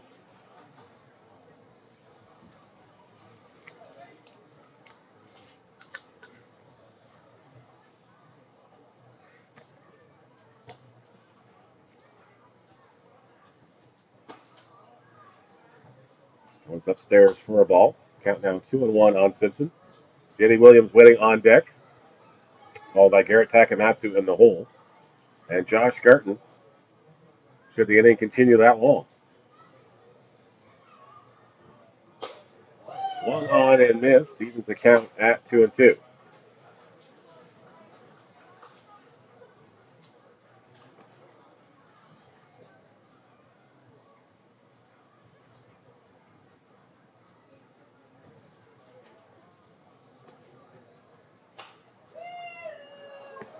It's popped foul. Simpson stays alive at 2-2.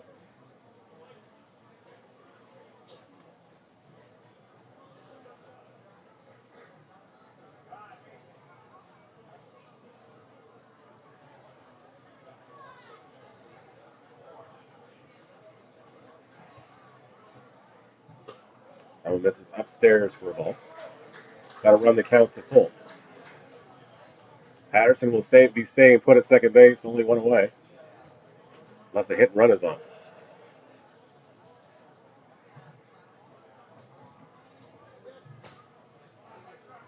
3-2 offering from Deska to Simpson. Is popped foul down the left field line. Third baseman gives it chase, but it's going to wind up out of play here. And we'll do it again at 3-2.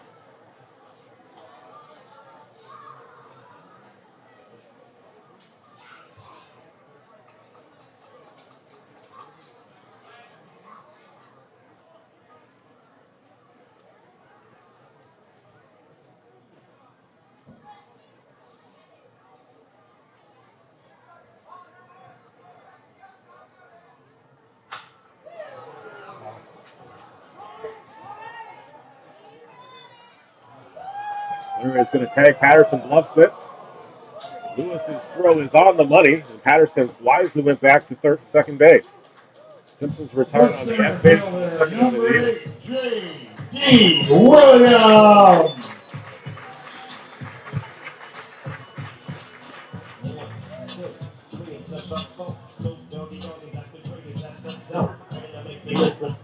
Andy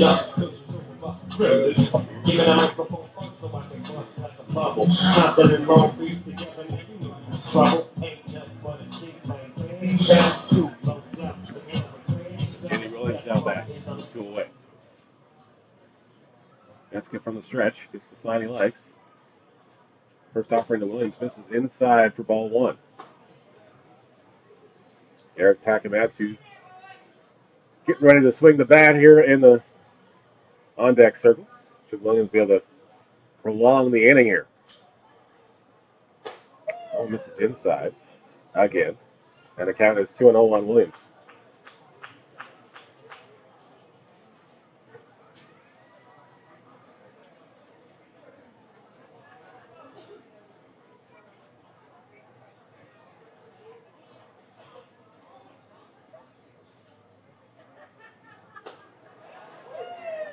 And when it's called a strike, and the count now is 2-1.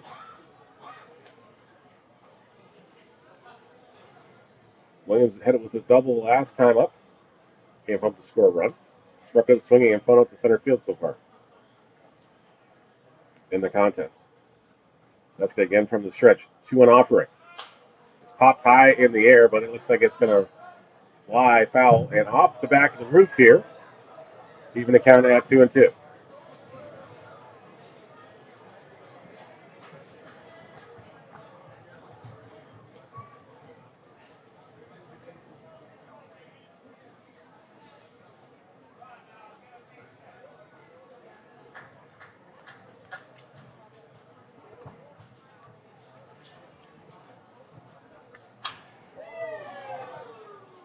This one is popped down the right field line.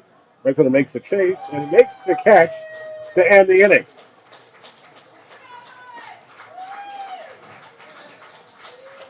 Williams is retired on the extra 9. Royals will strand a base runner and still leave this one 2-0 as the kids are coming out to run the bases in the half inning. We'll mute the audio and let you enjoy the sights and sounds.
pitcher on the hill for the Guelph Royals is Arthur Corora. The Royals leading this one here in the top of the 7th inning, 2-0. Welcome back to the Hastings Stadium. Still trying to work out these audio issues. Not sure what's going on with it, but we're giving it the old college try here. It sounds fine in my headset, so I am not sure what is up. My apologies. We'll try to get it fixed for next Saturday.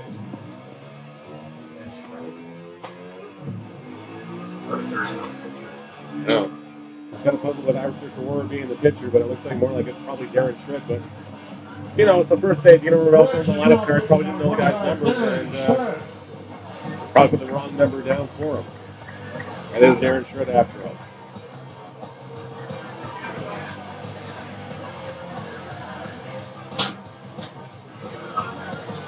The Shred will take over on the hill.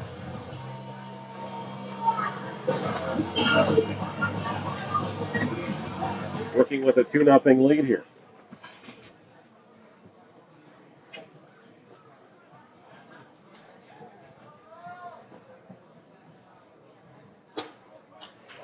First pitch from Shred is in there for strike one.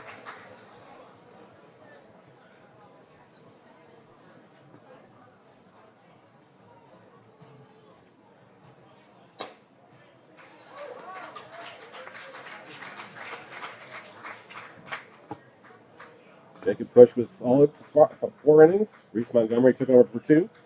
And now it's up to Darren Shred and company to keep this going. Royals looking for their home opener, victory on the home opener.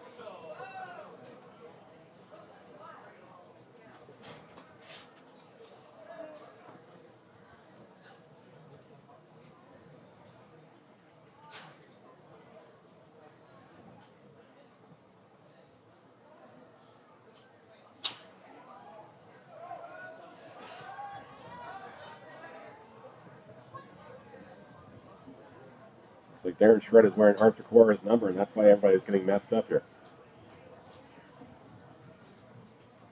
But have no fear, we fixed it on Point Street.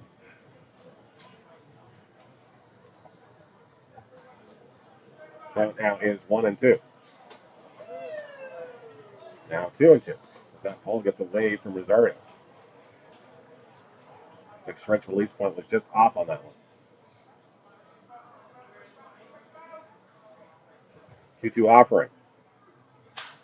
It's hit pretty well down the left field line. It's hooking foul. Third baseman giving it chase, and he's going to give up on that one. This is going to be a souvenir for somebody down the left field line. Actually threw it back in, so no souvenir for anybody.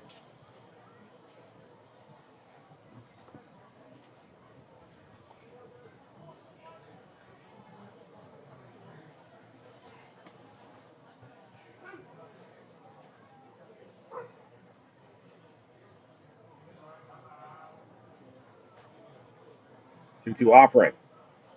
Misses outside for a ball. And runs the count to full at 3-2.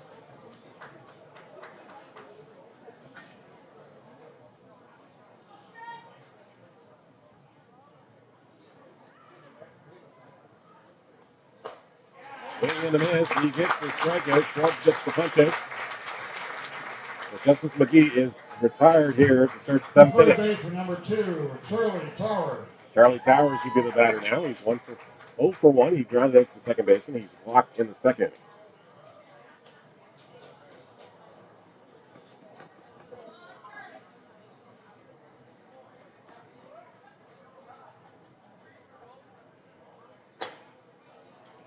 One's in there for a strike.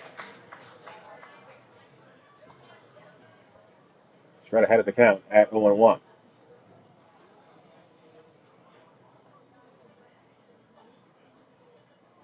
One offering.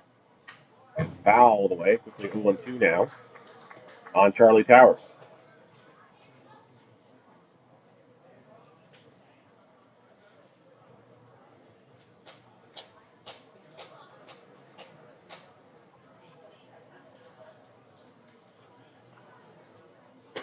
That one misses inside. Towers has to do his best job to get away from that one. He'll make the count 1-2.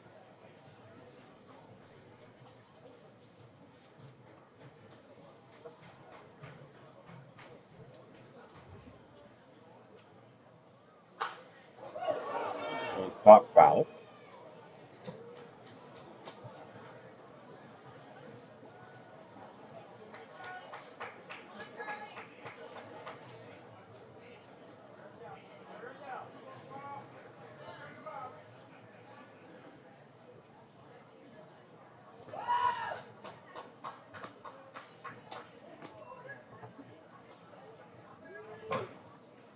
Two balls and 2 strikes is the count now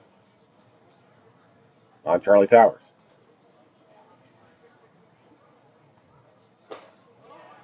And this is just low. And the count is full again. Shredded the Royals faithful all fouled. He hit strike 3. Plate umpire said otherwise. Shred's 3-2 offering to Towers on its way. Towers lost this one in the right field. The right fielder is going to make a attempt on that one to get behind him. Towers on his horse. He's digging hard to be in there with the double. Just a second extra base hit. First one for the Maple Leafs in the contest. Baseman number 3, Kieran Martini Wong. As Kieran Wong will come to the bat now. 1 out, 1 on here in the 7th inning.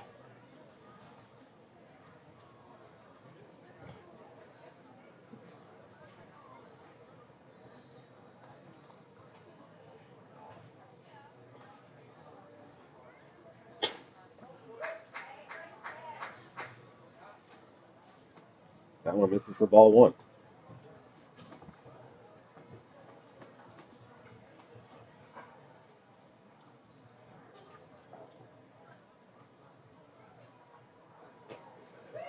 It's away from the catcher, but Towers unable to advance. Count is 2-0 on Wong.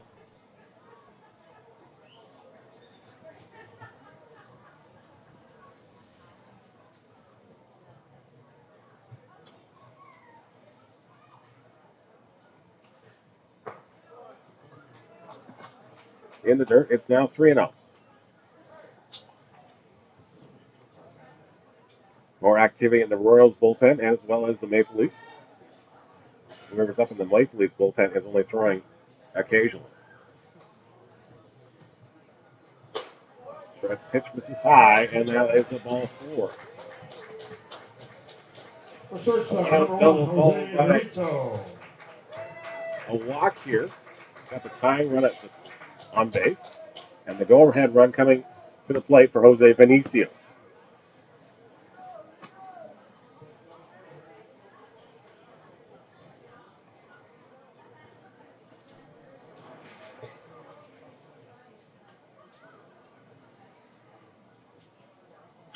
Benicio skies the first pitch he sees high in the air. Williams makes the call for it in center field and makes the catch for the second out of the inning. Benicio retired on the athlete. There's The 2 first away. baseman, number 5, Jordan Castaldo. As Jordan Castaldo will come to bat. 0 for 2 in the contest, but has reached base on a walk in the first inning.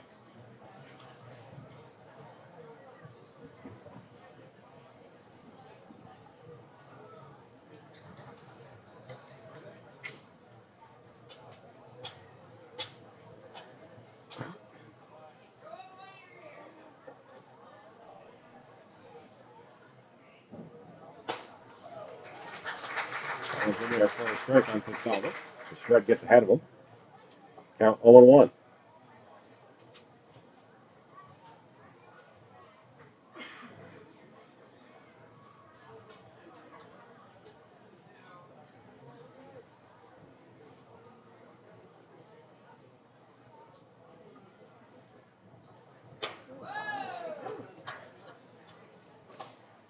One misses inside for a ball. Count 1-1. If you're Darren Shred, you're just hoping you get find a way for Castaldo to get himself out or pop one up somewhere.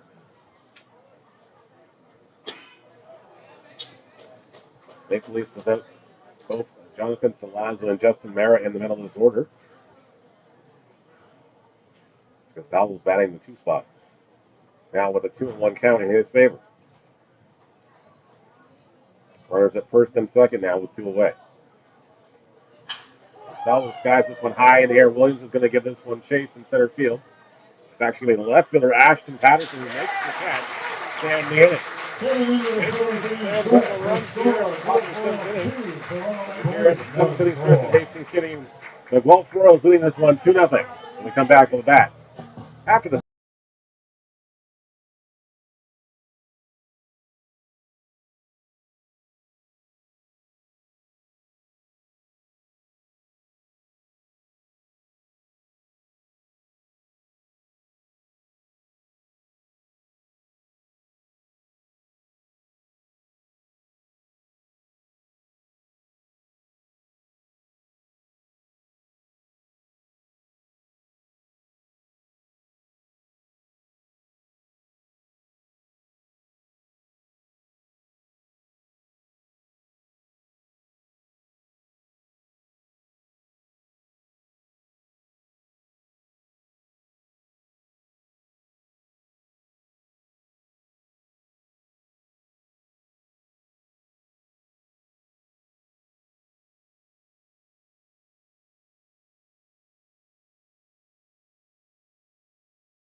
stretch here at the Hastings Stadium. Srivastava, thank you so much for joining us. Man, it's great to be home. Great to be back in the Royal City, having some fun here at the ballpark with all you, wherever you're watching. So the audio is going to improve itself somehow magically. We're stumped what's going on with it. It's fine in the box.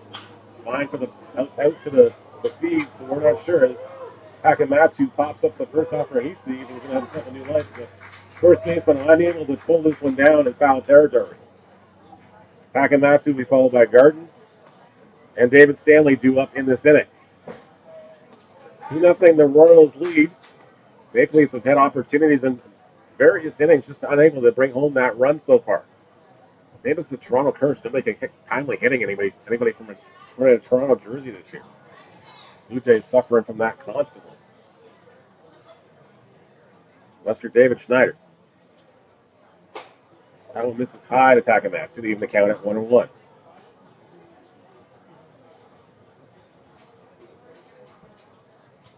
But it is still early, still lots of baseball to be had here, so let's not jinx ourselves.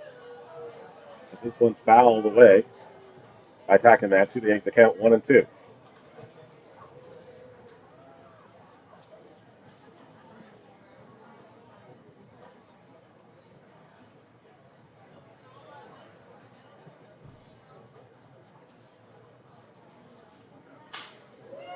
Takamatsu gives a charge to this one in the center field. Lewis is still backpedaling. He's going to make the catch just on the edge of the warning track. And Takamatsu is retired after 8. That was Dominic Field. That's over the park. For Josh. And Josh Garden will be the batter now with one away.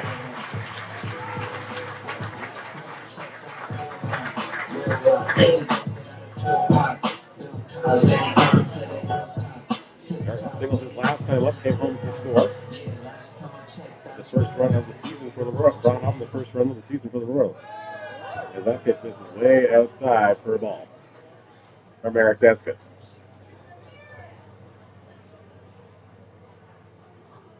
David Stanley on deck, to be followed by Mark Nellis. Nellis has reached base all 3 times he's been up so far in the contest.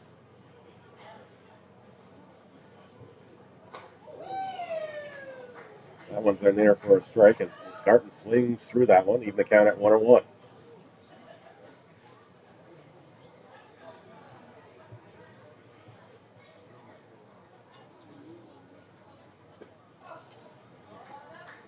One thing I forgot about when we came back to Hastings Stadium this year is how uncomfortable the chairs are up in the press box. We'll have to work on that next year.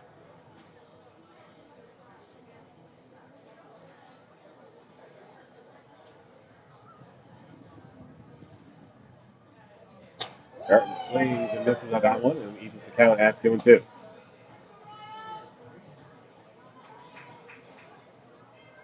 They're those molded plastic chairs you see in schools, in case you're wondering at home. Garton connects with this one to center field. Center field looking at this one, and Garton hits this one over the fence. It's a solo blast for Josh Jordan. Royals out in top, 3-0. As Garton Mania runs wild here in the Royal City.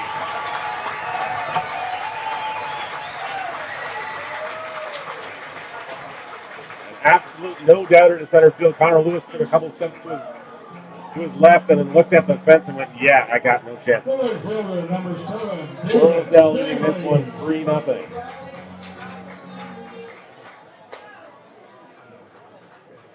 As David Stanley takes ball at 1 upstairs to start his at bat. Stanley reached on a hit by pitches last time up. He skies this one in the air. Lewis charging hard. It's going to be the right fielder who will make the catch, though, for the second out of the inning. Third baseman, number 9, Mark Nellis. Mark Nellis now the batter, the third baseman.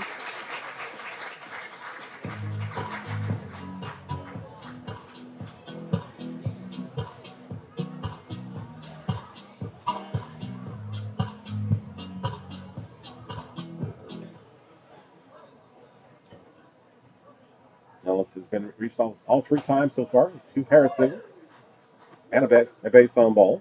Takes strike 1 looking. Kind of nods his head in agreement with the plate umpire. Said, okay, that was a good pitch. That one gets away from the catcher, leaves the count at 1-1. Garton gets some high fives and some fist pumps from people down the line. The kids love Josh. He's a great character and a great man. I've known him for such a long, long time. I've known him since we used to call him baby guards. Before he got drafted by the Reds. 2-1 offering on Mark Nellis on its way. It's fouled away. And the count is 2-2. JD Rosario on deck. He's 0-3 in the contest.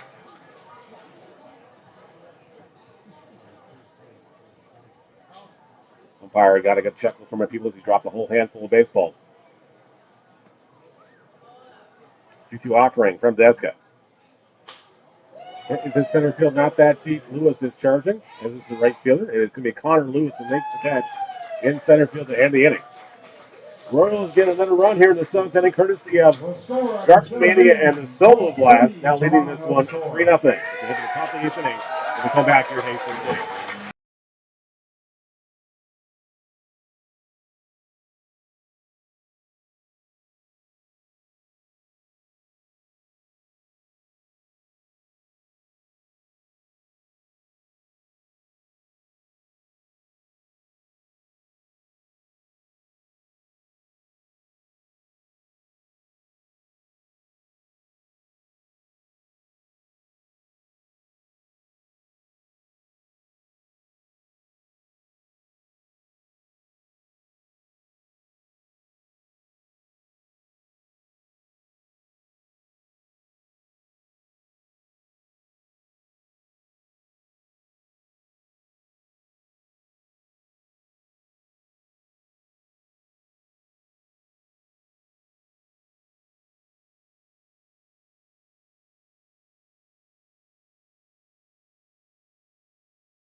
Top of the 8th inning here at David E. Hastings Stadium. A new pitcher on the mound for the Guelph Royals is the one and only Brandon Deans.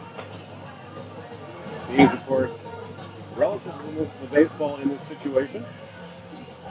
Former college attendee. So far removed from being the OCAA Pitcher of the Year. Of course, with Royals fans, usually when you get the ball to Deans, you're in a good position. He'll be out here to start the 8th inning against the Maple Leafs with his club leading them 3-0.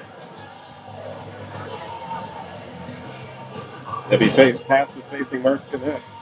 Ryan DeSantos and Connor Lewis to start this inning in the 8th. Leading out for Toronto, number 29, here, Marcus Connect. Martin Connect steps into the batter's box.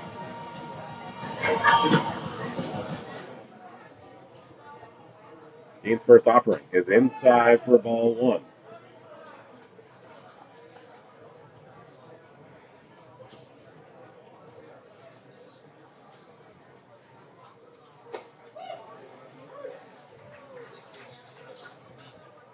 That one's in for strike.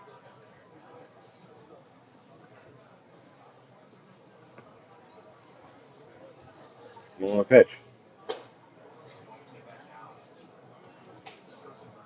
Yes.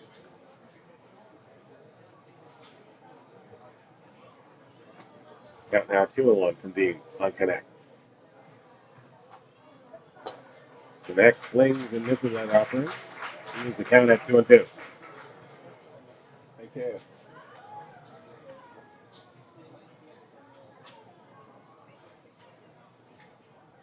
2-2 pitch.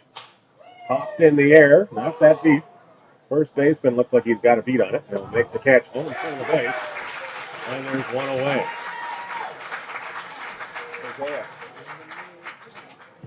Number 8, right fielder, Ryan Dos Santos.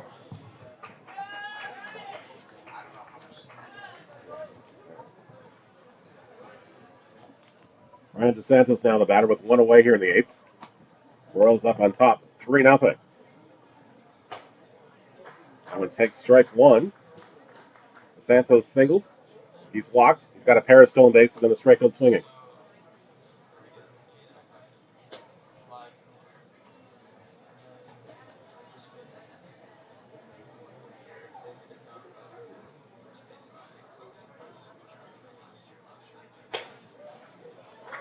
Went in there for a strike.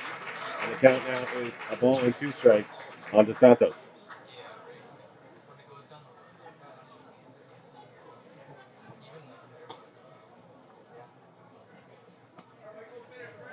Gets away from Rosario. Evens the count at 2-2.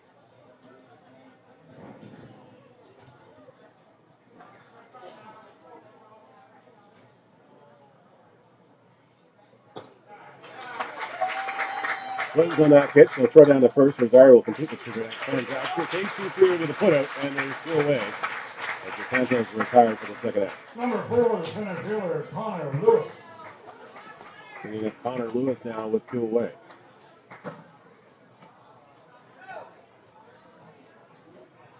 Lewis 0 for 3 in the contest, a pair of strikeouts, and a ground out to 5-3 in the 6th inning.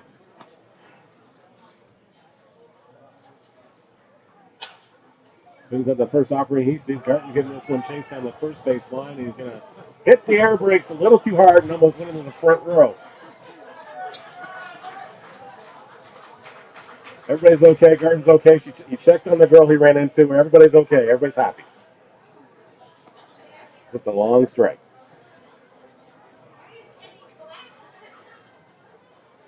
Got a couple of chuckles on the air brakes comment. As Lewis swings and fouls that one into the glove. And quickly behind the count at 0-2.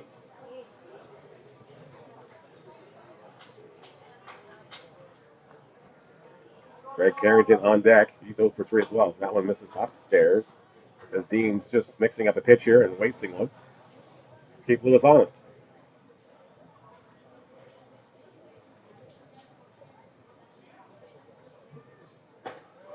Strike 3 called. Lewis goes down for the first time. As Garten gets the ball from Rosario. Flip down the Maple Leafs go in the 8th inning. Last chance for the Royals, hopefully in regulation, as they lead this one 3-0 when we come back at Hastings Stadium.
Welcome back to the Hastings Stadium. Bottom of the 8th inning here. Guelph Royals on top 3-0. I'm Neil Srivastava. I've said it many, many times, man, it's great to be home. Thanks to Sean Fuller, Gainer Rebellion Rails for reaching out to ask us to come back this year and do some telecasts for you. I think we're doing 20 of 21 Royals home games this season. We're looking forward to it. Of course, we do a lot of games in Hamilton. We do a lot of games in Kitchener. The occasional game in London and wherever else they decide to throw us on as well. Of course, we do have the Wednesday night games for the Guelph Silver Creeks all Wednesday nights on our personal YouTube channel.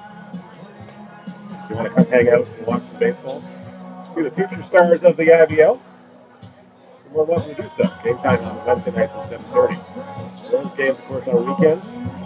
The occasional Tuesday night game, Hamilton Cardinals broadcast Friday night, 7:30.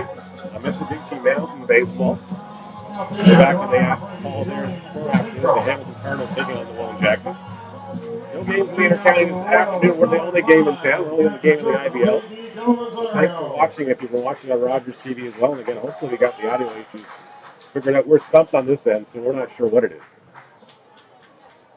And it sounds perfectly clear right through to the monitoring station here. As that first pitch is swung on and missed by J.D. Rosario. A big cut. The Connor State catcher. He chops this one at the shortstop. Benicio up with it. He'll throw to first with ease. Man, he makes it look so easy out there some days. 6-3 goes the put out, and J.D. Rosario is retired for the first out here in the 8th inning.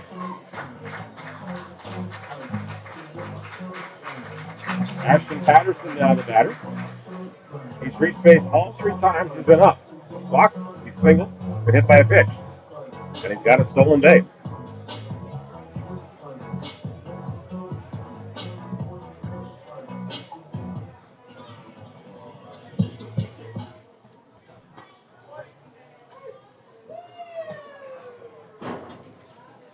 Patterson takes that strike at the knees. I think the sound kind of distracted him too. He thought he was going to get a call time or something. Count 0-1. For Volunteers learning new positions tonight too. They're their first crack at it. They didn't have any exhibition games here in the Royal City. And the dry run that was supposed to happen last weekend got rained out too. So everybody's flying blind and just kind of getting used to what their roles here are. We'll get it, I promise you. Patterson fouls this one away. Makes the count 1-2.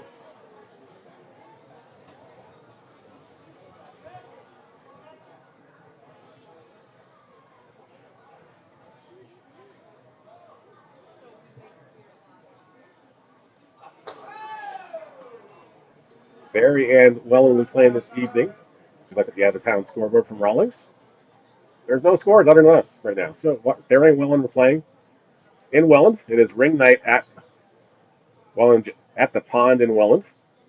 It is the Jackfish, the defending champions, will get their rings tonight.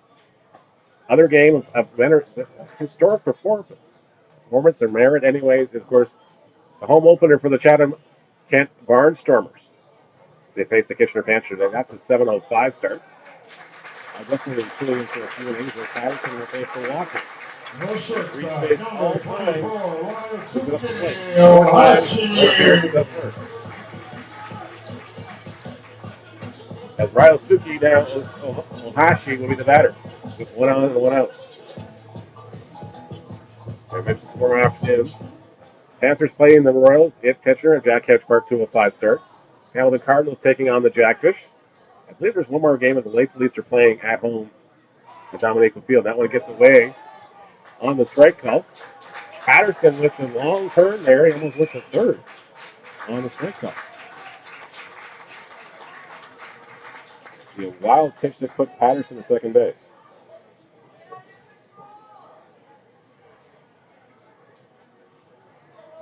Patterson definitely thought about taking off for third there. Ohashi now has a runner in scoring position. Ohashi 0 for 4. He did reach on a fielder's choice. Rounded out twice to second base and flown up to left field.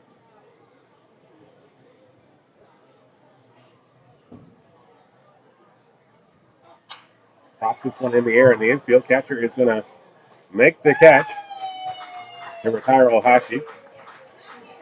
We do have a new pitcher. It's number 20. Second base, number 35. Card did not tell us that.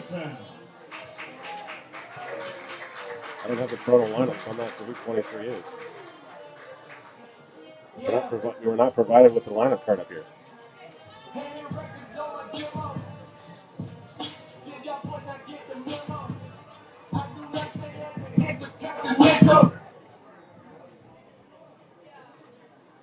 Two-way for Blake Simpson.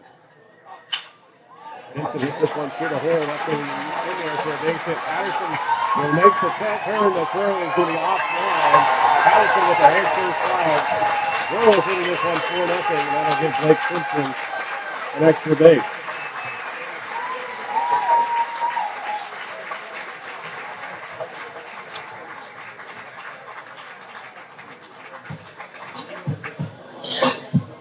Center fielder, number 8, J.D. Williams.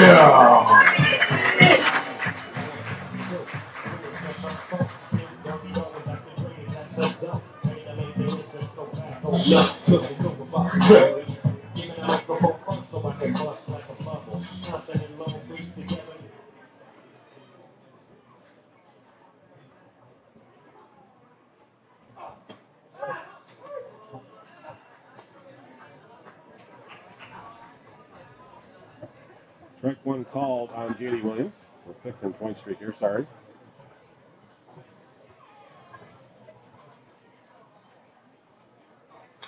That one's fouled away. For the Royals to this point, 4 runs, 8 hits, no errors. The Maple Leafs, no runs, 2 hits, 1 error. Williams fouls that one off. And it's quickly an 0-2 count on Williams.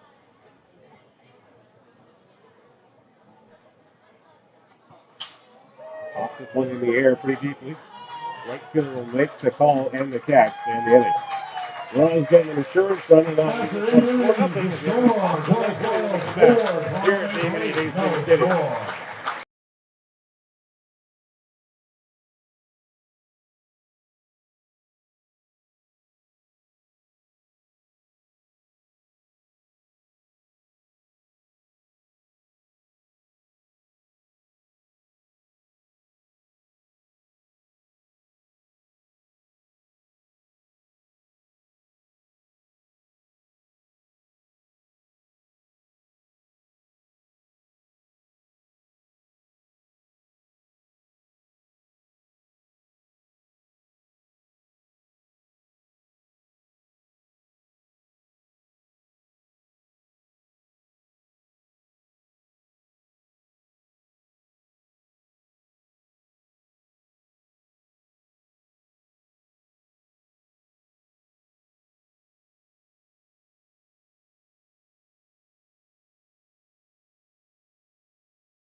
Top of the ninth inning here at David E. Hastings Stadium. The Guelph Royals leading the Toronto Maple Leafs 4-0.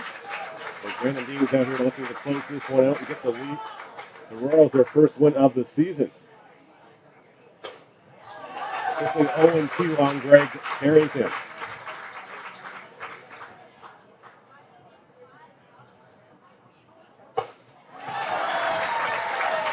Swing and a miss, and Deans has got a punch out. Harrington down on 3 pitches.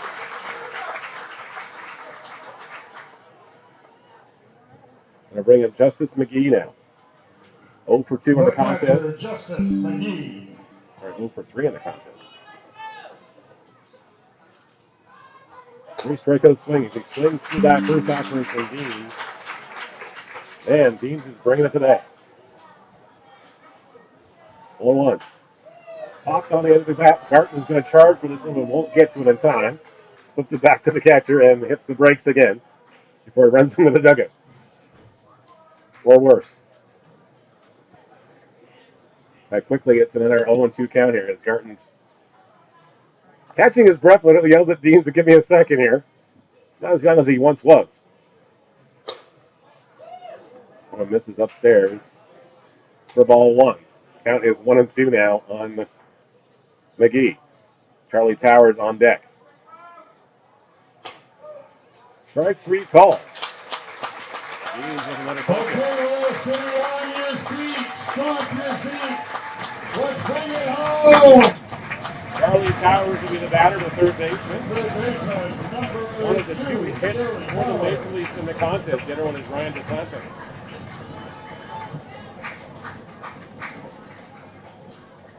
Towers hits the first thing he sees foul. As the Royals fans getting on their feet here as urged by Bruce Barker. Trying to will their team home. Great pitching performances all over the field. Deans gets time called, as Towers wanted to step out of the box and adjust something. That one misses high for a ball, evens the count at 1-1.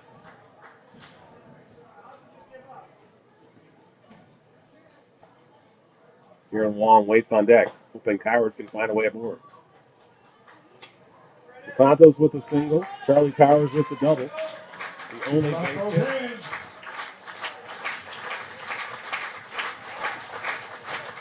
It's now 3-1.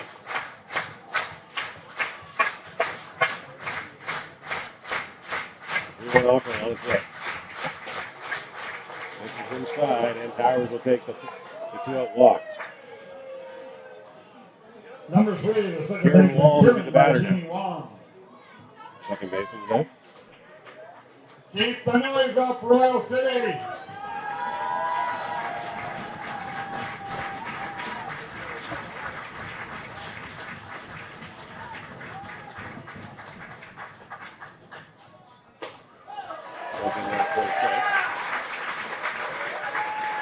And the count is 0-1 on Long. Deans from the stretch again. His 0-1 offering. Is in there for a strike 2. And Deans now a pitch away from ending his ball game. Royals fans making lots of noise here in the stands. You can hear the whole grandstand shaking beneath our feet. 0-2 offering. 1-1 and miss. Strike 3. Deans strikes out the side. Royals win this ball game 4-0. Here's your final line, ladies and gentlemen. The Toronto Maple Leafs, no runs, 2 hits, 1 error. For your victorious Guelph Royals, 4 runs, 8 hits, no errors. Winning pitcher in relief is Reese Montgomery. Brandon Deans picks up the save.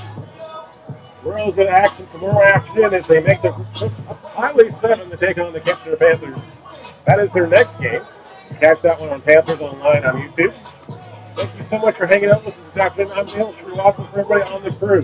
Thank you so much for being here. We'll catch you on the next Saturday afternoon, game time, 1 p.m.